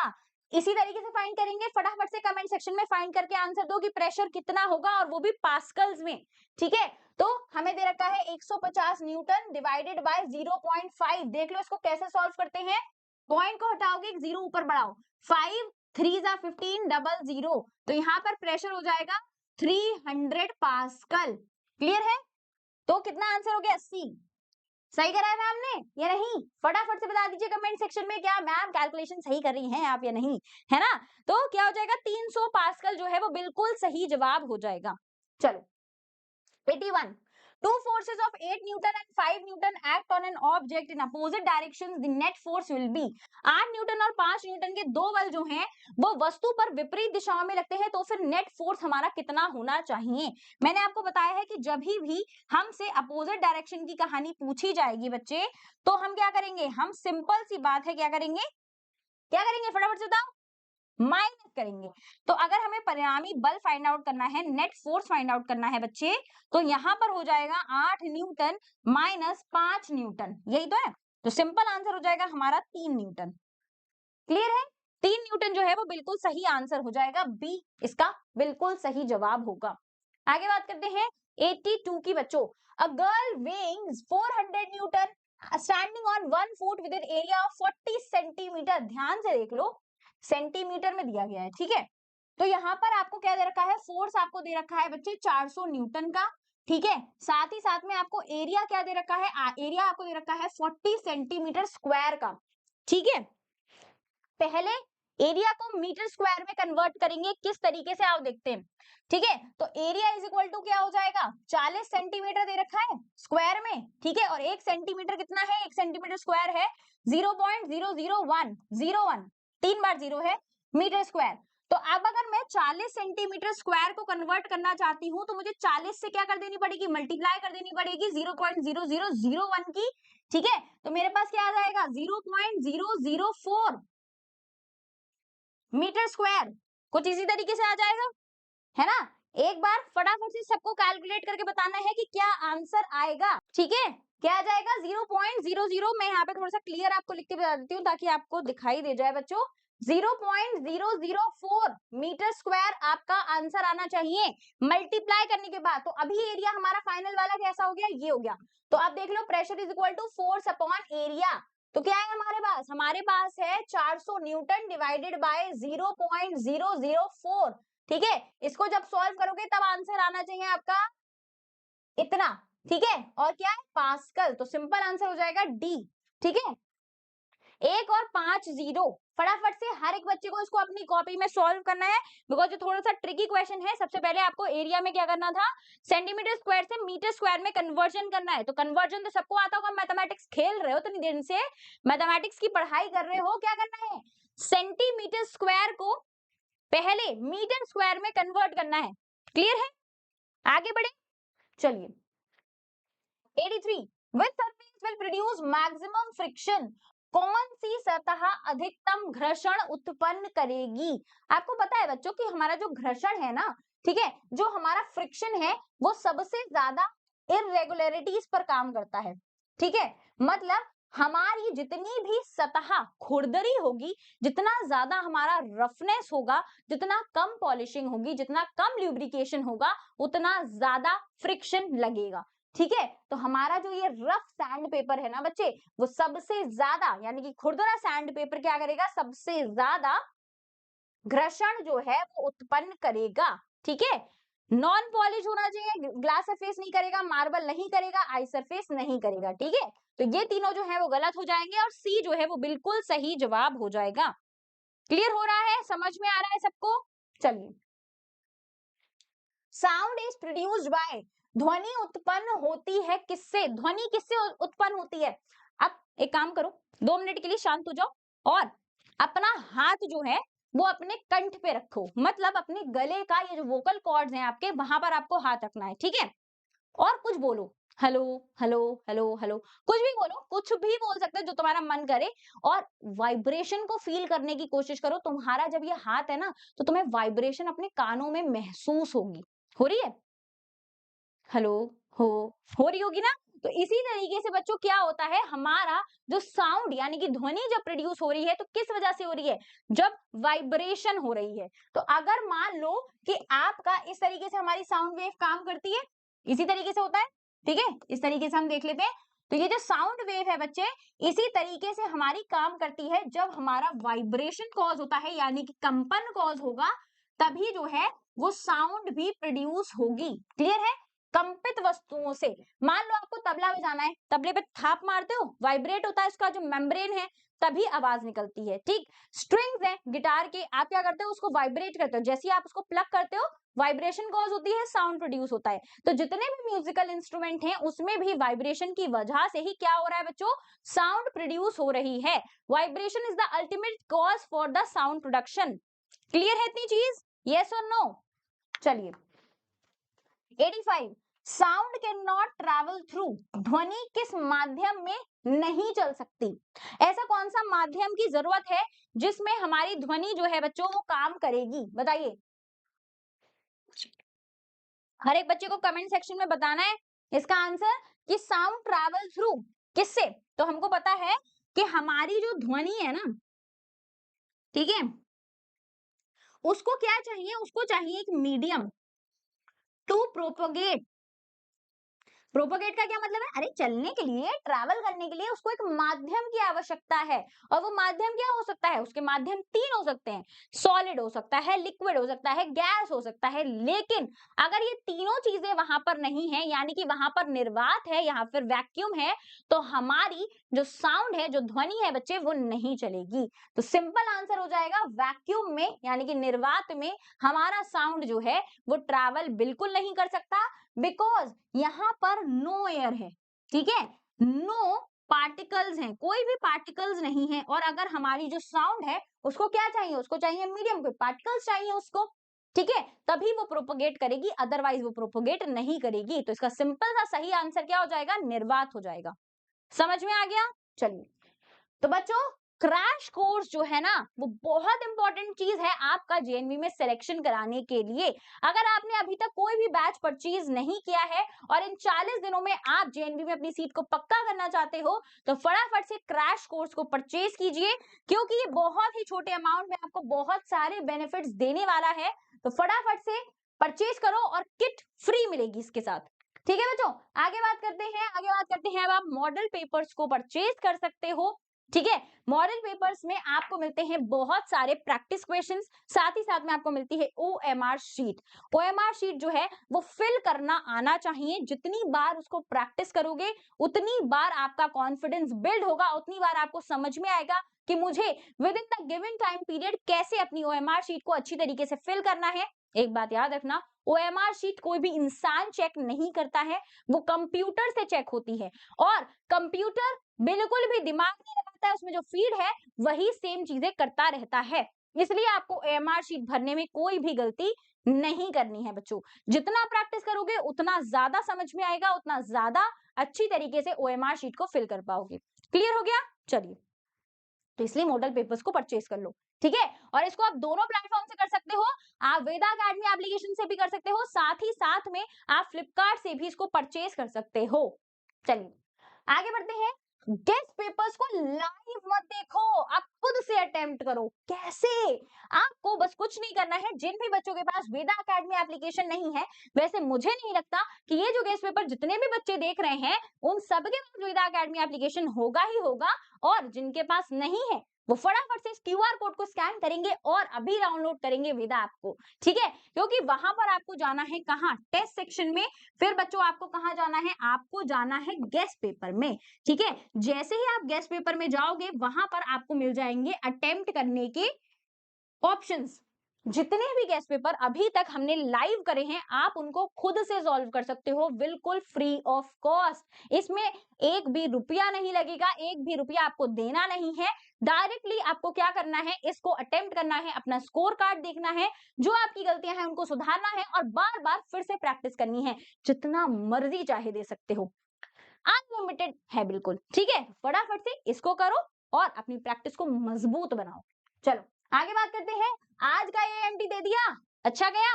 तो अब सुन लो धुरंधरो, आपको क्या करना है? रोज 1 जनवरी से 2 बजे आपको डेली एआईएमटी करना है मैम? डेली? हाँ, अब डेली एआईएमटी जाएगा हमारा कहां पर? वेदा ऐप पर। वेदा अकेडमी एप्लीकेशन को अभी डाउनलोड कीजिए, बिकॉज अब डेली आप अपनी रैंक को पता कर सकते हो। बहुत कम टाइम रह गया है, जितना जल्दी करोगे उतना बेहतर होगा।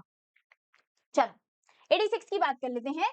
If the pendulum completes 20 oscillations in 10 seconds, frequency कितनी होगी? तो फ्रीक्वेंसी इज इक्वल टू कितना होता है? Number of oscillations divided by time period. तो हमारा सिंपल सा हो जाएगा 20 डिवाइडेड बाय 10, दैट इज 2, और हर्ट्ज लग जाएगा क्योंकि फ्रीक्वेंसी है, ठीक है। तो बी जो है वो बिल्कुल सही जवाब हो जाएगा। क्लियर है बच्चे? चलिए 87 की बात करते हैं। The loudness of a sound is determined by, ध्वनि की प्रबलता किस पर निर्भर करती है? जो ध्वनि की प्रबलता है वो किस पर निर्भर करती है? मैंने आपको बताया कि आपको दो चीजें याद रखनी है, एक तो है आपका एलए और एक है बच्चे आपका पीएफ, ठीक है। दो ही चीजें याद रखनी है। जो हमारी लाउडनेस है बच्चों, वो किस पर डिपेंड करती है? वो डिपेंड करती है एम्पलीट्यूड पर, ठीक है। किस पर डिपेंड करती है? एम्पलीट्यूड पर। और जो हमारा पिच है बच्चे, वो किस पर डिपेंड करता है? वो डिपेंड करता है हमारा फ्रीक्वेंसी पर, और यही सेम वाइसा वर्सा चलता रहता है। फ्रीक्वेंसी पिच पर, पिच फ्रीक्वेंसी पर, लाउडनेस एम्पलीट्यूड पर, एम्पलीट्यूड लाउडनेस पर। इसी तरीके से जो है वो ये चक्र जो है वो चलता रहेगा, और ये आपको याद रखना है इन दो कॉम्बिनेशन से, एल एंड पीएफ। क्लियर है? तो सिंपल आंसर क्या हो जाएगा? लाउडनेस पूछा गया है, एम्पलीट्यूड पर डिपेंड कर रहा है, यानी कि जो प्रबलता है वो आयाम पर निर्भर करती है। क्लियर हो गया? समझ में आ गया? आसान है। आगे बढ़े। 88 sounds above 20,000 hertz are known as 20,000 hertz से अधिक आवृत्ति वाली ध्वनियों को क्या कहा जाता है? मैंने आपको बताया था बच्चों कि जो हमारा मानव का कान है, यानी कि जो हमारा ह्यूमन ईयर है बच्चे, वो 20 हर्ट्ज से लेकर 20,000 हर्ट्ज तक की फ्रीक्वेंसी साउंड्स को सुन सकता है। 20 हर्ट्ज से एक भी कम हुई, मतलब 19 हर्ट्ज भी हुई, तो कान को नहीं, इल्ले इल्ले नहीं सुनाई देगा। ठीक है? 21,000 हर्ट्ज भी होती है तो भी नहीं सुनाई देगा। तो सिंपल सी बात समझ लो कि ये है इंफ्रासोनिक और ये है अल्ट्रासोनिक। इनसे नीचे गए तो क्या आ जाएगा? इंफ्रासोनिक हो जाएंगी, वो भी हमें सुनाई नहीं देंगी। इनसे ऊपर जाते हैं, यहां जाओ, है ना, तो क्या हो जाएंगी? अल्ट्रासोनिक हो जाएंगी और वो भी हमको सुनाई नहीं देंगी। क्लियर है? समझ में आ गया? तो यहां पर क्या हो जाएगा? अबव 20,000 तो अल्ट्रासोनिक है। ठीक है? पराश्रव्य नहीं सुनाई देंगी, न कम सुनाई देंगी 20 हर्ट्ज से और न 20,000 से ज्यादा सुनाई देंगी। Clear? 89 the passage of electric current through a conducting solution causes चालक विलयन विलयन में विद्युत धारा प्रवाहित करने से क्या होता है? अगर मान लो कि यहाँ पर एक हमारा इलेक्ट्रोलाइट का सोल्यूशन है, इससे मैंने इलेक्ट्रिक करंट को पास कर दिया। क्या कर दिया बच्चे? इलेक्ट्रिक करंट से पास कर दिया मैंने। ठीक है? तो ऑब्वियस ही बात है, वहां पर क्या हो जाएगा? केमिकल इफेक्ट दिखाई देगा, यानी कि रासायनिक प्रभाव दिखाई देगा। कौन कौन से रासायनिक प्रभाव दिखाई देंगे? हो सकता है कि उसका जो रंग है, यानी कि जो उसका कलर है बच्चे, वो चेंज हो जाए। सबसे पहली चीज क्या हो जाएगा? कलर चेंज हो जाएगा। दूसरी चीज क्या है? जो हमारी गैस है ना, वो एक्सप्लोड हो जाएगी, मतलब गैस निकलेगी। तीसरी चीज क्या है? जो भी हमारा मेटल है वो डिपॉजिट होगा। ठीक है? तो ये तीन चीजें जो है वो केमिकल इफेक्ट को दिखाती हैं। या तो वो अपना रंग बदल सकता है, गिरगिट नहीं है लेकिन रंग बदल सकता है, गैस एक्सप्लोड हो सकती है, कोई भी गैस इवॉल्व हो सकती है, साथ ही साथ में मेटल डिपोजिशन हो सकता है, किसी एक इलेक्ट्रोड पर हो सकता है कि कोई मेटल जो है वो डिपॉजिट होना स्टार्ट हो जाए, तो वो भी क्या होगा बच्चों? केमिकल इफेक्ट कहलाएगा। क्लियर है? चलिए, good conductors of electricity allow, अच्छे चालक जो होते हैं विद्युत के, वो क्या करते हैं? मतलब गुड कंडक्टर्स हैं भाई, तो वो करेंगे क्या? गुड कंडक्टर्स कंडक्शन करिए, यानी कि कंडक्ट कर सकते हैं इलेक्ट्रिक करंट को टू पास थ्रू देम, कि भाई ठीक है चले जाओ तुम आराम से। ठीक है? तो इलेक्ट्रिक करंट को पास थ्रू देम इजिली, आराम से जाने देंगे, विद्युत धारा को आसानी से प्रवाहित होने देंगे। तो इसका सिंपल सा आंसर क्या हो जाएगा? सिंपल सा इसका आंसर हो जाएगा बी, ए बच्चों, ए। ठीक है? गुड कंडक्टर्स कौन है? इलेक्ट्रिक करंट को जो पास होने दे रहे हैं बहुत आराम से। कौन कौन हो सकता है? एग्जाम्पल की बात कर लेते हैं तो हमारा कॉपर वायर हो सकता है। ठीक है? और क्या हो सकता है? आयरन हो सकता है। ये दोनों क्या करते हैं? आराम से भाई जाओ जाओ, आराम से जाओ, कोई दिक्कत कोई परेशानी नहीं है। राइट? चलिए, 91 इलेक्ट्रोप्लेटिंग इज यूज्ड फॉर, विद्युत लेपन का उपयोग किया जाता है किस चीज के लिए? किस चीज के लिए विद्युत लेपन का इस्तेमाल किया जाता है बच्चों? प्रोटेक्टिंग मेटल्स फ्रॉम कोरोजन, धातुओं को जंग से बचाने के लिए, मेकिंग ऑब्जेक्ट्स अट्रैक्टिव, अट्रैक्टिव बनाने के लिए। ठीक है? तो नन ऑफ दीज, तो सी जो है वो बिल्कुल सही जवाब हो जाएगा, क्योंकि हम क्या करते हैं? कोरोजन से बचाते हैं। जैसे कि मान लो कि ये हमारा आयरन है, आयरन के ऊपर हमने क्या चढ़ा दिया? आयरन के ऊपर बच्चों हमने चढ़ा दिया है जिंक का कोटिंग, यानी कि गैल्वेनाइजेशन कर दिया है। किस वजह से? ताकि जो हमारा आयरन है वो जंग ना पकड़े। ठीक है? तो इसलिए हमने ये कर दिया है। आकर्षक बनाने के लिए हम लोग क्या करते हैं बच्चों? क्रोमियम का प्लेटिंग करते हैं। ठीक है? क्रोमियम का प्लेटिंग करते हैं। आपने देखा होगा कि जितनी भी हमारे घर में टंकियां हैं, नल हैं, उन सब पे क्रोमियम का प्लेटिंग कर दी, एकदम शानदार चमचम चम, चंदा चमकी चमचम, इस टाइप से चमक रही है। ठीक है? तो क्या है? तो क्रोमियम के प्लेटिंग से अट्रैक्टिव बन गया। कार के पार्ट्स देखो अट्रैक्टिव बनाए जाते हैं, कितनी चमकती हैं गाड़ियां, है ना? तो ये किस वजह से है? क्रोमियम के प्लेटिंग से है, इलेक्ट्रोप्लेटिंग से है। इलेक्ट्रोप्लेटिंग का डेफिनेशन याद रखना बच्चों।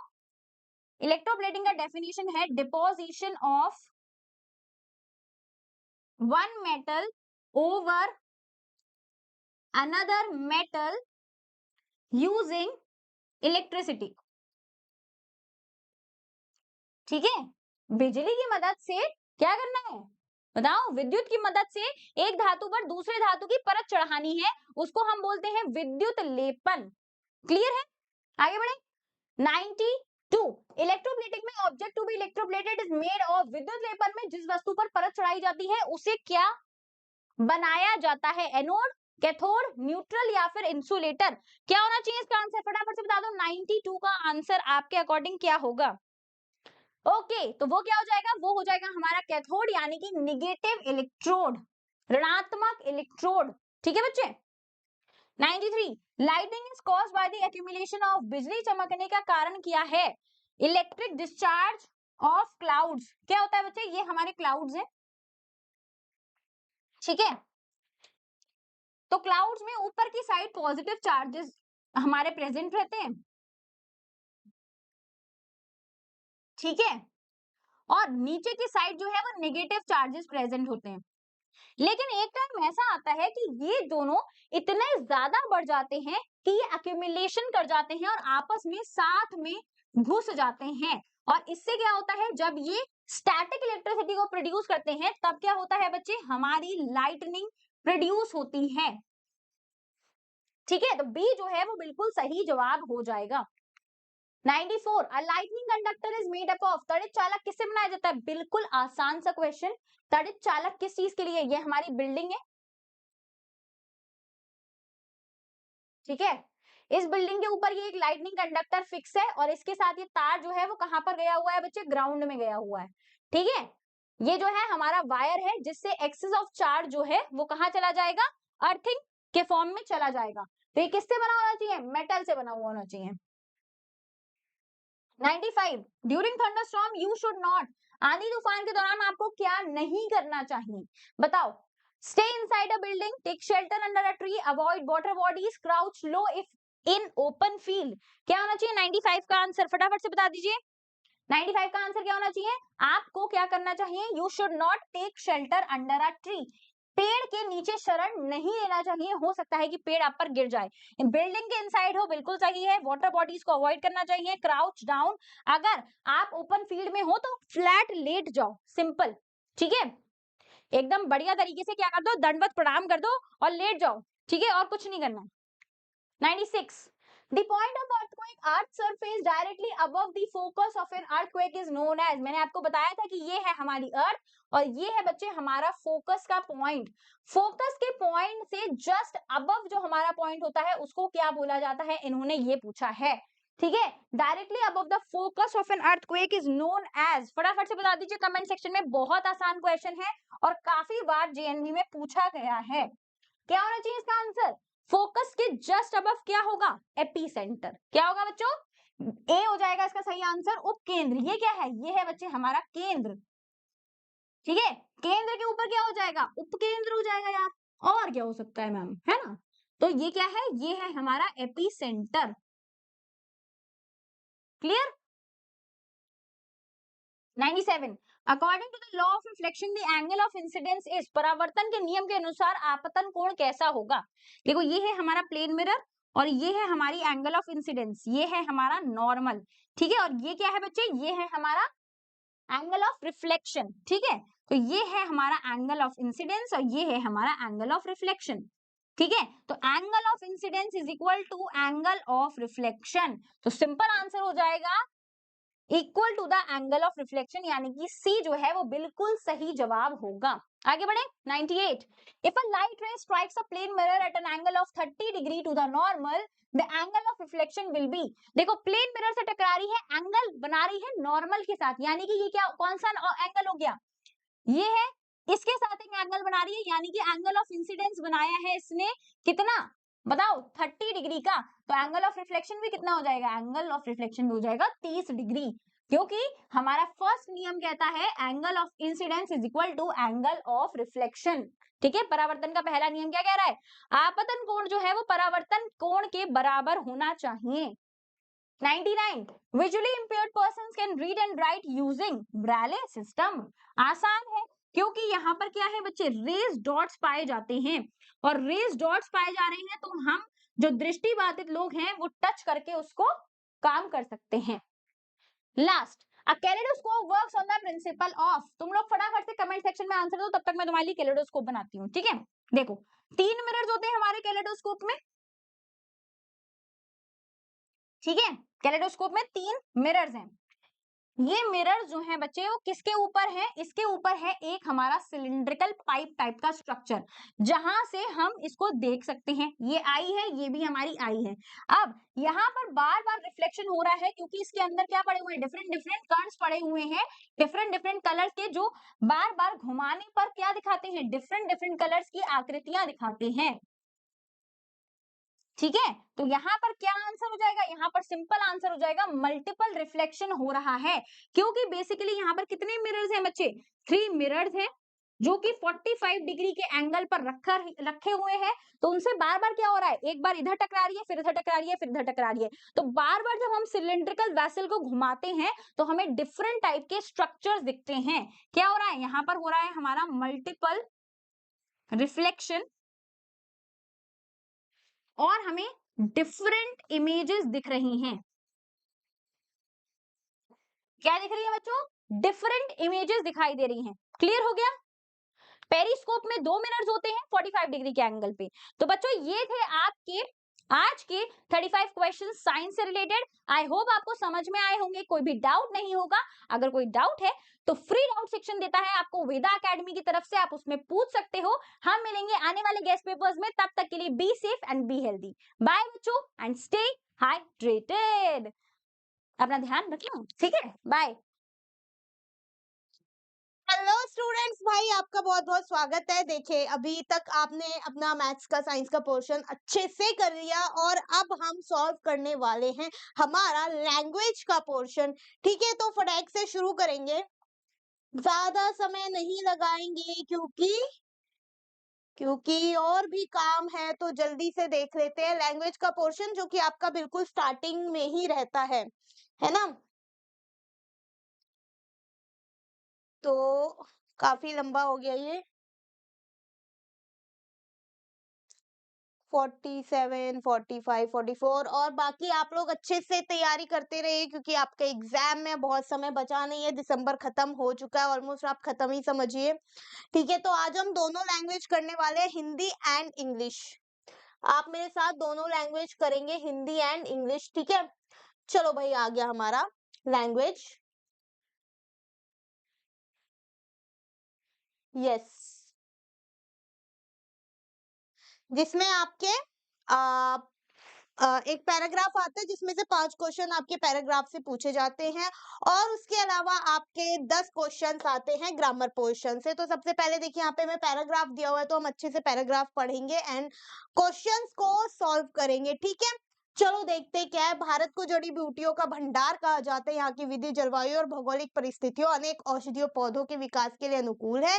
प्राचीन काल से ही भारत में आयुर्वेदिक, यूनानी और सिद्ध पद्धतियों में जड़ी बूटियों का व्यापक उपयोग किया जाता रहा है। तुलसी, नीम, अश्वगंधा, गिलोय, आंवला और हल्दी जैसी जड़ी बूटियां अनेक रोगों के उपचार में सहायक मानी जाती हैं। जड़ी बूटियां न केवल रोगों की रोकथाम में उपयोगी हैं, बल्कि शरीर की रोग प्रतिरोध क्षमता को भी बढ़ाती हैं। आधुनिक चिकित्सा पद्धति में इन औषधीय पौधों पर आधारित दवाओं का प्रयोग बढ़ रहा है। ग्रामीण क्षेत्रों में आज भी लोग सामान्य बीमारियों के लिए घरेलू उपचार के रूप में जड़ी बूटियों का प्रयोग करते हैं। हालांकि वनों की कटाई, शहरीकरण और अंधाधुंध दोहन के कारण कई औषधीय पौधे विलुप्त होने की कगार पर है। इसलिए बड़ी जड़ी बूटियों का संरक्षण, वैज्ञानिक शोध और सतत उपयोग अत्यंत आवश्यक है। जड़ी बूटियां न केवल स्वास्थ्य की रक्षा करते हैं, बल्कि भारत की सांस्कृतिक और चिकित्सीय विरासत की भी पहचान है। तो बेसिकली जड़ी बूटियों को लेकर ये पूरा आपको गद्यांश दिया हुआ है। अब एक बार इसके क्वेश्चंस देखते हैं। पहला क्वेश्चन क्या बोल रहा है कि भारत को जड़ी बूटियों का भंडार कहा जाता है, क्यों कहा जाता है? विशाल जनसंख्या रोज इन जड़ी बूटियों का सेवन करती है। यहाँ की भौगोलिक परिस्थितियां अनेक औषधीय पौधों के विकास के लिए अनुकूल है। आधुनिक चिकित्सा सफल नहीं रही है, औद्योगिक विकास में यही जड़ी बूटियां सहायक है। सो बेसिकली आंसर हमें यही मिल जाएगा, है ना। यहाँ की विविध जलवायु और भौगोलिक परिस्थितियां अनेक औषधीय पौधों के लिए के विकास के अनुकूल है। तो ये कहाँ पर है? ये है आपका ऑप्शन बी, ठीक है। आओ चलो नेक्स्ट क्वेश्चन देखते हैं। जड़ी बूटियों का सबसे अधिक उपयोग किस चिकित्सा पद्धति में होता है? एलोपैथी, होम्योपैथी, आयुर्वेद या शल्य चिकित्सा? तो बेसिकली जहां जड़ी बूटियों का हम ज्यादा इस्तेमाल करते हैं उस पद्धति को क्या बोला जाता है ना? अब इसका आंसर भी हमको यहीं पे मिलेगा। आपको सारे आंसर आपके गद्यांश में ही मिलेंगे, बस आपको एक बार ध्यान से उसे पढ़ना है। ठीक है, कहाँ पर है भारत में आयुर्वेद? ठीक है, जिसका संबंध सीधा सीधा जड़ी बूटियों से आता है। अपने घर में हम इस्तेमाल करते हैं, हमारी दादी, नानी, मम्मी, ठीक है, जड़ी बूटियों का बहुत इस्तेमाल होता है ना? तो उसे हम आयुर्वेद बोलेंगे। चलो नेक्स्ट क्वेश्चन, जड़ी बूटियां शरीर पर किस प्रकार प्रभाव डालती हैं? अब इनका प्रभाव क्या रहता है? ठीक है, केवल रोगों को थोड़े समय तक रोक कर रखती हैं, रोग प्रतिरोध क्षमता को बढ़ाती हैं, केवल थकान बढ़ाती है और केवल दर्द कम करती हैं। तो बेसिकली ये क्या करती है, जो आपके रोग है ना उनको भी कहीं ना कहीं रोकने में मदद करती है, आपके इम्यून को अच्छा करती है। और आपको पता होना चाहिए कि अगर आपका इम्यून सिस्टम अच्छा होगा तो जो जड़ी बूटियां हम खा रहे हैं, ठीक है, उससे इम्यून सिस्टम अच्छा होगा और आपके अंदर बीमारी का खतरा बहुत कम हो जाएगा। कैसी भी बीमारी, इवन सर्दी जुकाम भी, वो भी बहुत कम हो जाएगा। ठीक है, तो ये रोग प्रतिरोधक क्षमता को बढ़ाती है। देखिए, केवल ना रोगों की रोकथाम में उपयोग बल्कि रोग प्रतिरोधक क्षमता को भी बढ़ाती है। आंसर यही मार्क्ड है। फोर्थ क्वेश्चन देखेंगे, जड़ी बूटियों के विलुप्त होने का मुख्य कारण क्या है? प्राकृतिक आपदाएं, वनों की कटाई, शहरीकरण, औषधीयकरण, कृषि विस्तार? तो बेसिकली क्यों आज ये जड़ी बूटियां गायब होती जा रही है, हम देखेंगे। पहले जो भारत है उसको जड़ी बूटियों का भी एक तरीके से बहुत ज्यादा माना जाता था। उसमें है ना, रामायण में हमने देखा है कि कैसे हनुमान जी जाते हैं, संजीवनी बूटी लेकर आते हैं और लक्ष्मण जी की जान बच जाती है। तो जड़ी बूटियां बहुत कमाल की हमेशा से रही हैं हमारे देश के अंदर। अब लेकिन ये विलुप्त हो रहे हैं, यानी गायब होती जा रही है। तो इसका रीजन क्या है? प्राकृतिक आपदाएं वो रीजन आई थिंक नहीं हो सकती है ना? हाँ, बेसिकली रीजन क्या है? वनों की कटाई, शहरीकरण और अंधाधुंध दोहन के कारण औषधीय पौधे विलुप्त होने की कगार पर। जब आप पेड़ ही काट दोगे, आप उनको जड़ से ही उखाड़ दोगे, क्या बचेगा? नहीं बचेंगे भाई, पेड़ खत्म हो जाएंगे, मर जाएंगे और उन्हीं के साथ ये जड़ी बूटियां भी खत्म हो जाएंगी। तो वनों की कटाई और शहरीकरण, शहरीकरण ने प्रभाव ये डाला है कि जगह चाहिए लोगों को रहने के लिए, है ना, फैक्ट्रियों को बसाने के लिए, मॉल्स बनाने के लिए, सड़कें बनाने के लिए। तो हुआ क्या कि जितने भी हमारे पेड़ पौधे थे, जड़ी बूटियां थी, सबको साफ किया गया, हटाया गया, स्वच्छ किया गया एक तरीके से, और फिर वहां पे मॉल, घर, सड़कें, अम्यूजमेंट, ये सब तैयार किया गया। तो शहरीकरण ने इस चीज पे प्रभाव तो डाला है। चलो नेक्स्ट देखते हैं, गद्यांश का मुख्य उद्देश्य क्या है? क्या होना चाहिए?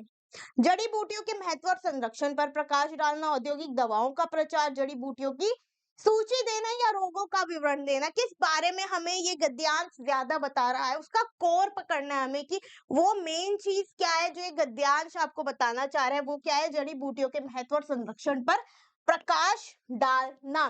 ठीक है, देखिए गद्यांश का क्वेश्चन यहाँ तक आपकी कंप्लीट है।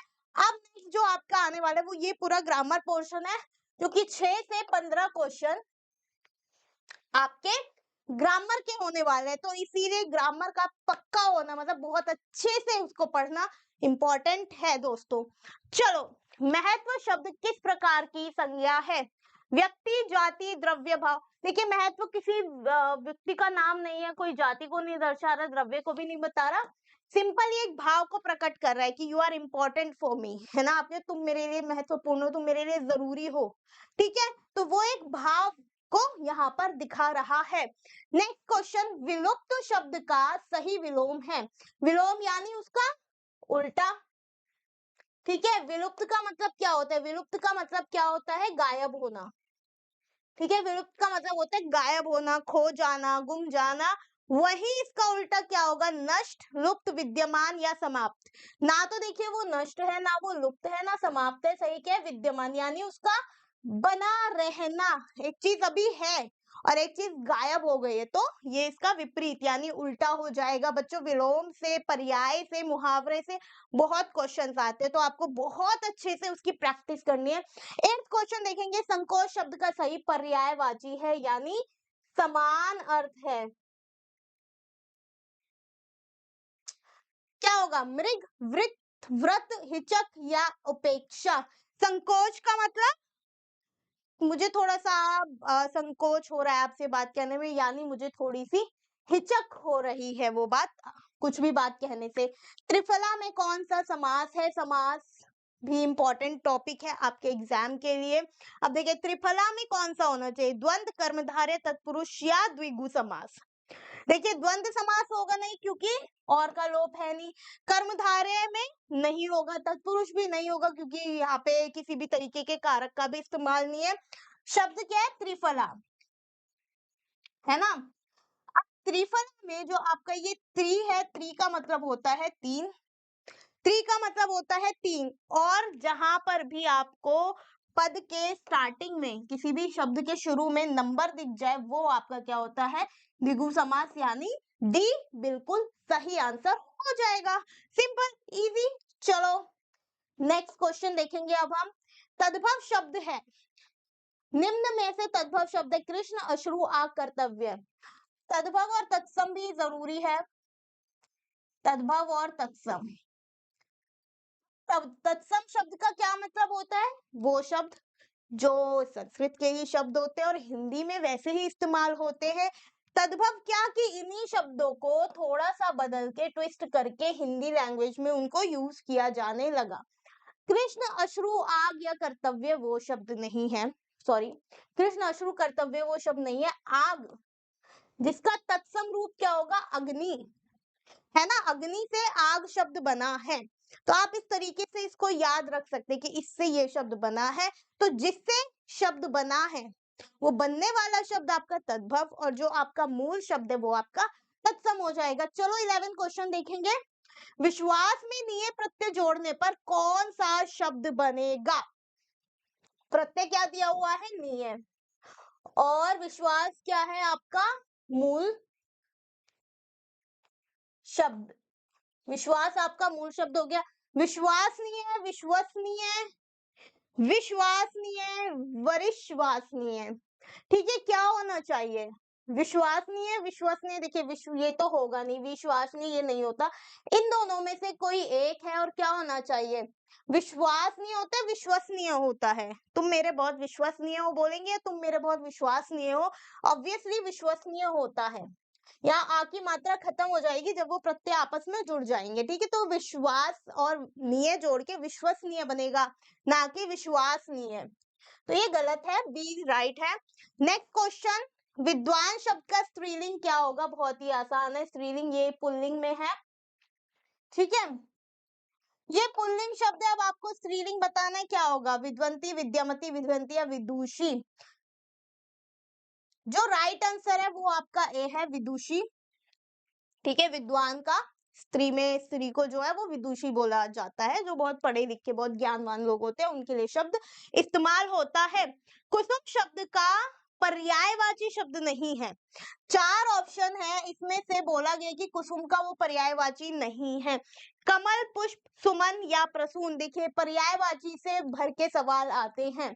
पर्यायवाची हो गया आपका, ठीक है, आपके मुहावरे हो गए, विलोम हो गया, समास हो गया, तद्भव तत्सम हो गया, वर्ण हो गया। वर्ण से क्वेश्चन हर साल आया है, एक क्वेश्चन जरूर आता है। ठीक है, पूछ लिया जाता है कि मुख के किस हिस्से से ये वाला व्यंजन उच्चरित है, तो बहुत ध्यान से आपको प्रैक्टिस करनी है। ओके, आते हैं क्वेश्चन पे। कुसुम शब्द का पर्यायवाची शब्द नहीं है। देखिए कुसुम का मतलब पुष्प भी होता है, सुमन भी होता है, प्रसून भी होता है, और कमल नहीं होता है, तो कमल राइट आंसर हो जाएगा। ये तीनों गलत हो जाएंगे। कमल पुष्प का नाम है लेकिन पुष्प शब्द उसके लिए इस्तेमाल नहीं है। कमल नाम है फूल का, है ना, लेकिन पर्यायवाची नहीं हो सकता। इसका पर्यायवाची क्या होगा? जलज हो जाएगा, पंकज हो जाएगा, नीरज हो जाएगा, है ना। ये सभी कमल के पर्यायवाची हैं लेकिन ये तीनों पुष्प के हैं। चलो भाई लास्ट 2 क्वेश्चन बचे हैं। जड़ी बूटियां लाभकारी हैं, वाक्य में लाभकारी शब्द क्या है? सेंटेंस क्या है? जड़ी बूटियां लाभकारी है, वर्ड क्या पूछा गया? लाभकारी क्या है? ठीक है, जड़ी बूटियां यहाँ पर क्या है? संज्ञा है, जड़ी बूटियां संज्ञा है। अब ये लाभकारी शब्द क्या कर रहा है? संज्ञा की विशेषता बता रहा है हमें, और संज्ञा की विशेषता बताने वाले शब्दों को विशेषण कहा जाता है। क्लियर, इजी है ना? चलो नेक्स्ट क्वेश्चन देखते हैं। ह वर्ण किस स्थान से उच्चारित होता है? देखा, वर्ण से जरूर आता है। ह वर्ण, क वर्ण, ख, ग, कोई सा भी आपसे पूछा जा सकता है। कंठ है, तालव्य, मूर्धन्य, दंत है। ह ह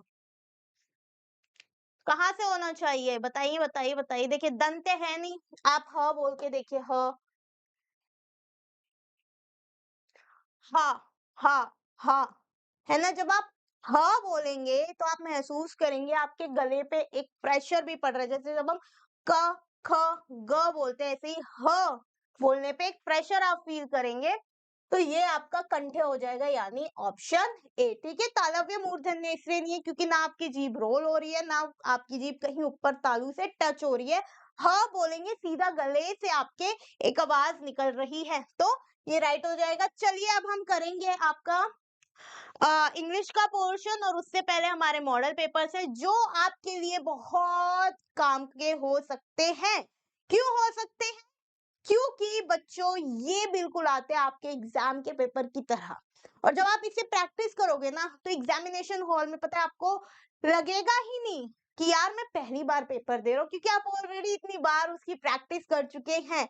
जब सिलेबस कंप्लीट हो गया है, रिवीजन हो गया, तो कहीं से प्रैक्टिस भी तो करनी है। तो बस ये आपकी उसी प्रैक्टिस के लिए है। ये आपको अलग अलग सेट्स में अवेलेबल होंगे, और आप प्लीज इन्हें खरीदिए। क्यों?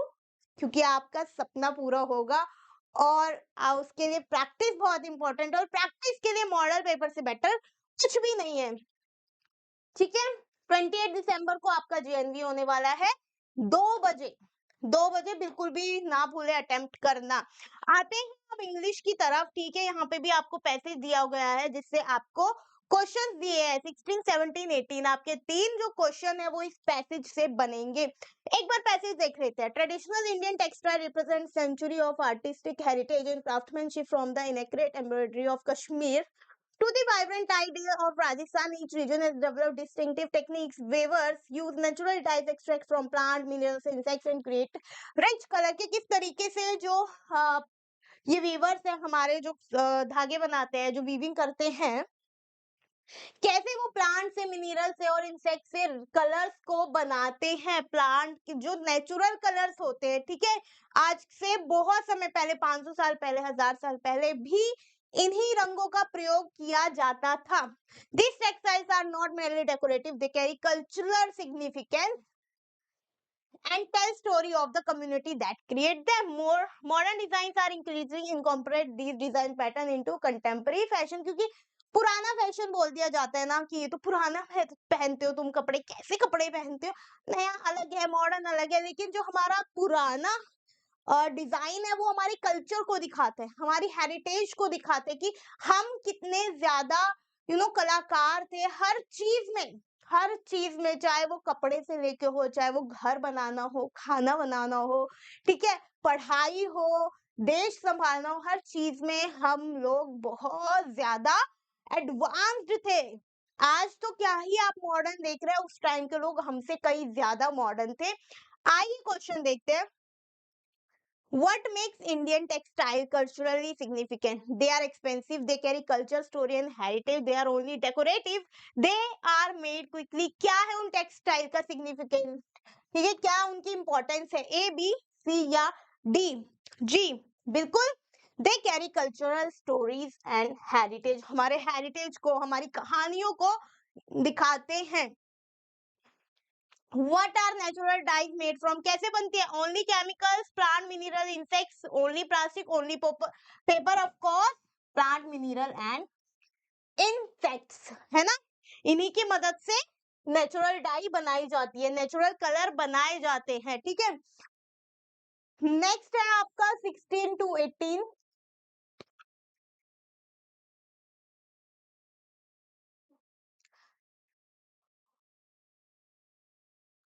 Honeybees plays a vital role in our ecosystem through pollination. Pollination के थ्रू जो आपकी honeybees है वो एक वाइटल रोल इकोसिस्टम में प्ले करती है as they move from flower to flower collecting nectar pollen sticks to their fuzzy bodies.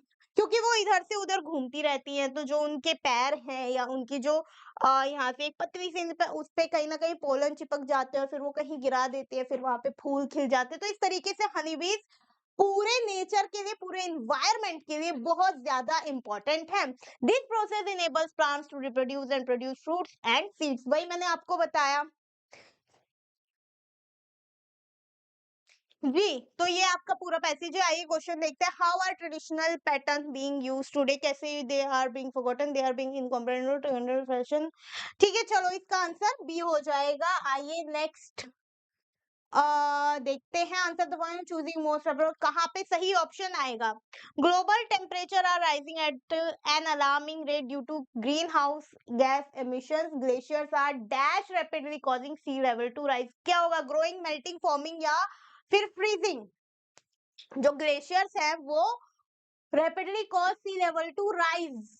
ठीक है, पानी का स्तर बढ़ रहा है तो इसमें ग्रोइंग आएगा, मेल्टिंग आएगा, फॉर्मिंग आएगा या फिर आपका फ्रीजिंग आएगा। ग्रोइंग तो नहीं हो रहा। ग्लेशियर्स क्या हो रहे हैं? ग्लेशियर्स आज के टाइम में मेल्ट हो रहे हैं, है ना। ग्लेशियर्स आज के टाइम में मेल्ट हो रहे हैं। चलिए नेक्स्ट देखते हैं। Extreme weather events such as hurricanes and drought are becoming more dash rare, frequent, impossible या फिर अनलाइकली। जो आपके ड्रॉट हो गए, सूखा हो गया, हरिकेन्स हो गए, ठीक है, आजकल क्या हो रहा है? ए, बी, सी या डी? बहुत फ्रीक्वेंटली हो रहे हैं ना, फ्रीक्वेंट हो रहे हैं। कहीं पे हमें सुनने में आ ही जाता है कि आज यहाँ पर हो गया, कहीं चक्रवात आ गया, कहीं सूखा है, कहीं कुछ है। ठीक है, तो यहाँ पर आपका नेक्स्ट होगा frequent. Scientists warn that without immediate action, the consequences will be catastrophic. Individual can contribute by dash their carbon footprint through sustainable choice. हमें sustainable choice का उपयोग करना चाहिए of course, लेकिन यहाँ पर right option क्या होगा? Increasing, reducing, expanding, enlarging. I think reducing is the right answer. बाकी बिल्कुल ठीक है। चलो नेक्स्ट देखते हैं। International corporation is essential to dash this global challenge effectively. Ignore, address, avoid, version. क्या कर रहे हैं आज के लोग? इस प्रॉब्लम को इग्नोर कर रहे हैं, एड्रेस कर रहे हैं यानी इस पे ध्यान दे रहे हैं, अवॉइड कर रहे हैं कि चलो छोड़ो, या फिर कह रहे कि अरे हमें क्या ही लेना देना, हमारा इससे कोई मतलब नहीं है। ठीक है, क्या होना चाहिए राइट आंसर? अवॉइड। ठीक है, एड्रेस तो कोई कर ही नहीं रहा। चलो नेक्स्ट देखते हैं। Change into indirect speech. He said to me can you help me with this problem? क्या तुम मेरी इस प्रॉब्लम में मदद कर सकते हो? राइट आंसर क्या होगा? He asked me if I could help him with that problem. He asked me, can you help me with this problem? He said me to help him. I think A is the right answer. यहाँ पर A ठीक हो जाएगा। Change into passive voice. The company launched a new product yesterday. A new product was launched by the company yesterday. A new product is launched by the company yesterday. ठीक है। A new product has been launched by the company yesterday. A new product will be launched by the company. Question number 24. A new product was launched by the company yesterday. Was हो जाएगा ये, ठीक है, is नहीं लगेगा। चलो next देखते हैं। Antonym of vibrant. Lively, dull, bright, energetic. Antonym बताना है, यही आपके देखिए हिंदी में भी विशेषण विलोम और पर्याय आते हैं और अंग्रेजी में भी आपका वही है। तो आपको बहुत अच्छे से हिंदी में भी और इंग्लिश में भी पढ़ना ही पढ़ना है। ठीक है, राइट आंसर क्या होगा? एंटोनिम पूछा गया है, इट्स डल। चलो 26 choose the synonym of distinctive. Synonym वही पर्यायवाची, विलोम और वही आपका रहता है। Distinctive, common, unique, ordinary, usual, it's unique. 27 question choose the correct from. The Taj Mahal is dash than any other monument in India. Beautiful, more beautiful, most beautiful या फिर वेरी ब्यूटीफुल। क्या होगा? मोर, मोस्ट, वेरी या सिर्फ ब्यूटीफुल है? वो more beautiful है भाई। उसकी जो ब्यूटी है ना वो हम मतलब बयां नहीं कर सकते। अगर आपने कभी देखा है ताजमहल तो आपको पता होगा, और नहीं देखा है तो लाइफ में एक बार देखना चाहिए, है ना, क्योंकि दुनिया के 7 अजूबों में से एक है हमारा ताजमहल, जो कि भारत में है ना, भारत का हिस्सा है। चलो नेक्स्ट देखते हैं, choose the correct form. This is the dash cake I have ever tasted, delicious, more delicious, most delicious या very delicious. It's most delicious, ठीक है। सिर्फ डिलीशियस से काम नहीं बनेगा भाई, बहुत ही स्वादिष्ट केक है, तो यहाँ पे आना चाहिए मोस्ट डिलीशियस। चलो next, choose the correct form. She dances dash than anyone in her, gracefully, graceful, in her group, more gracefully या most gracefully। कौन सी फॉर्म यहाँ पर आनी चाहिए वो आप बताएंगे, ठीक है। she dances gracefully in her group, gracefully आएगा, या फिर more gracefully भी आ सकता है, ये भी हो सकता है, ये भी हो सकता है। graceful या most तो नहीं होगा, gracefully नहीं है, more gracefully है। चलो इसको यहाँ से मिटो भी देते हैं ताकि कंफ्यूजन क्रिएट ना हो किड्स को, है ना बच्चों, कंफ्यूजन क्रिएट हो जाती है वरना। मोर ग्रेसफुली, और ये आपका लास्ट क्वेश्चन है यहाँ पर। A person who visit in a new country, immigrant, tourist, residential या नेटिव, क्या होना चाहिए जो एक नई कंट्री में विजिट करता है, उसके लिए एक वर्ड वो क्या होगा, वो होगा आपका बी टूरिस्ट। सो गाइस, प्यारे प्यारे बच्चों, यहाँ पर आपके दोनों लैंग्वेज के क्वेश्चंस खत्म होते हैं। आई होप आप लोगों को अच्छा लगा होगा। प्लीज अच्छे से प्रैक्टिस कीजिए, मॉडल पेपर है, चाहे गेस्ट पेपर है, चाहे आपका मतलब जो आपको मटेरियल मिले, बुक है, हमारे AIMTs हैं, क्योंकि एग्जाम में अब बहुत दिन दूर नहीं है, और यही वो समय है जिसमें आप अच्छे से प्रैक्टिस करके अच्छे से अपने पेपर को कंप्लीट कर सकते हो, पास हो सकते हो, और JNV में अपनी सीट दर्ज कर सकते हो, ठीक है। चलिए धन्यवाद आपका बहुत बहुत, टाटा, बाय बाय गाइस, बाय।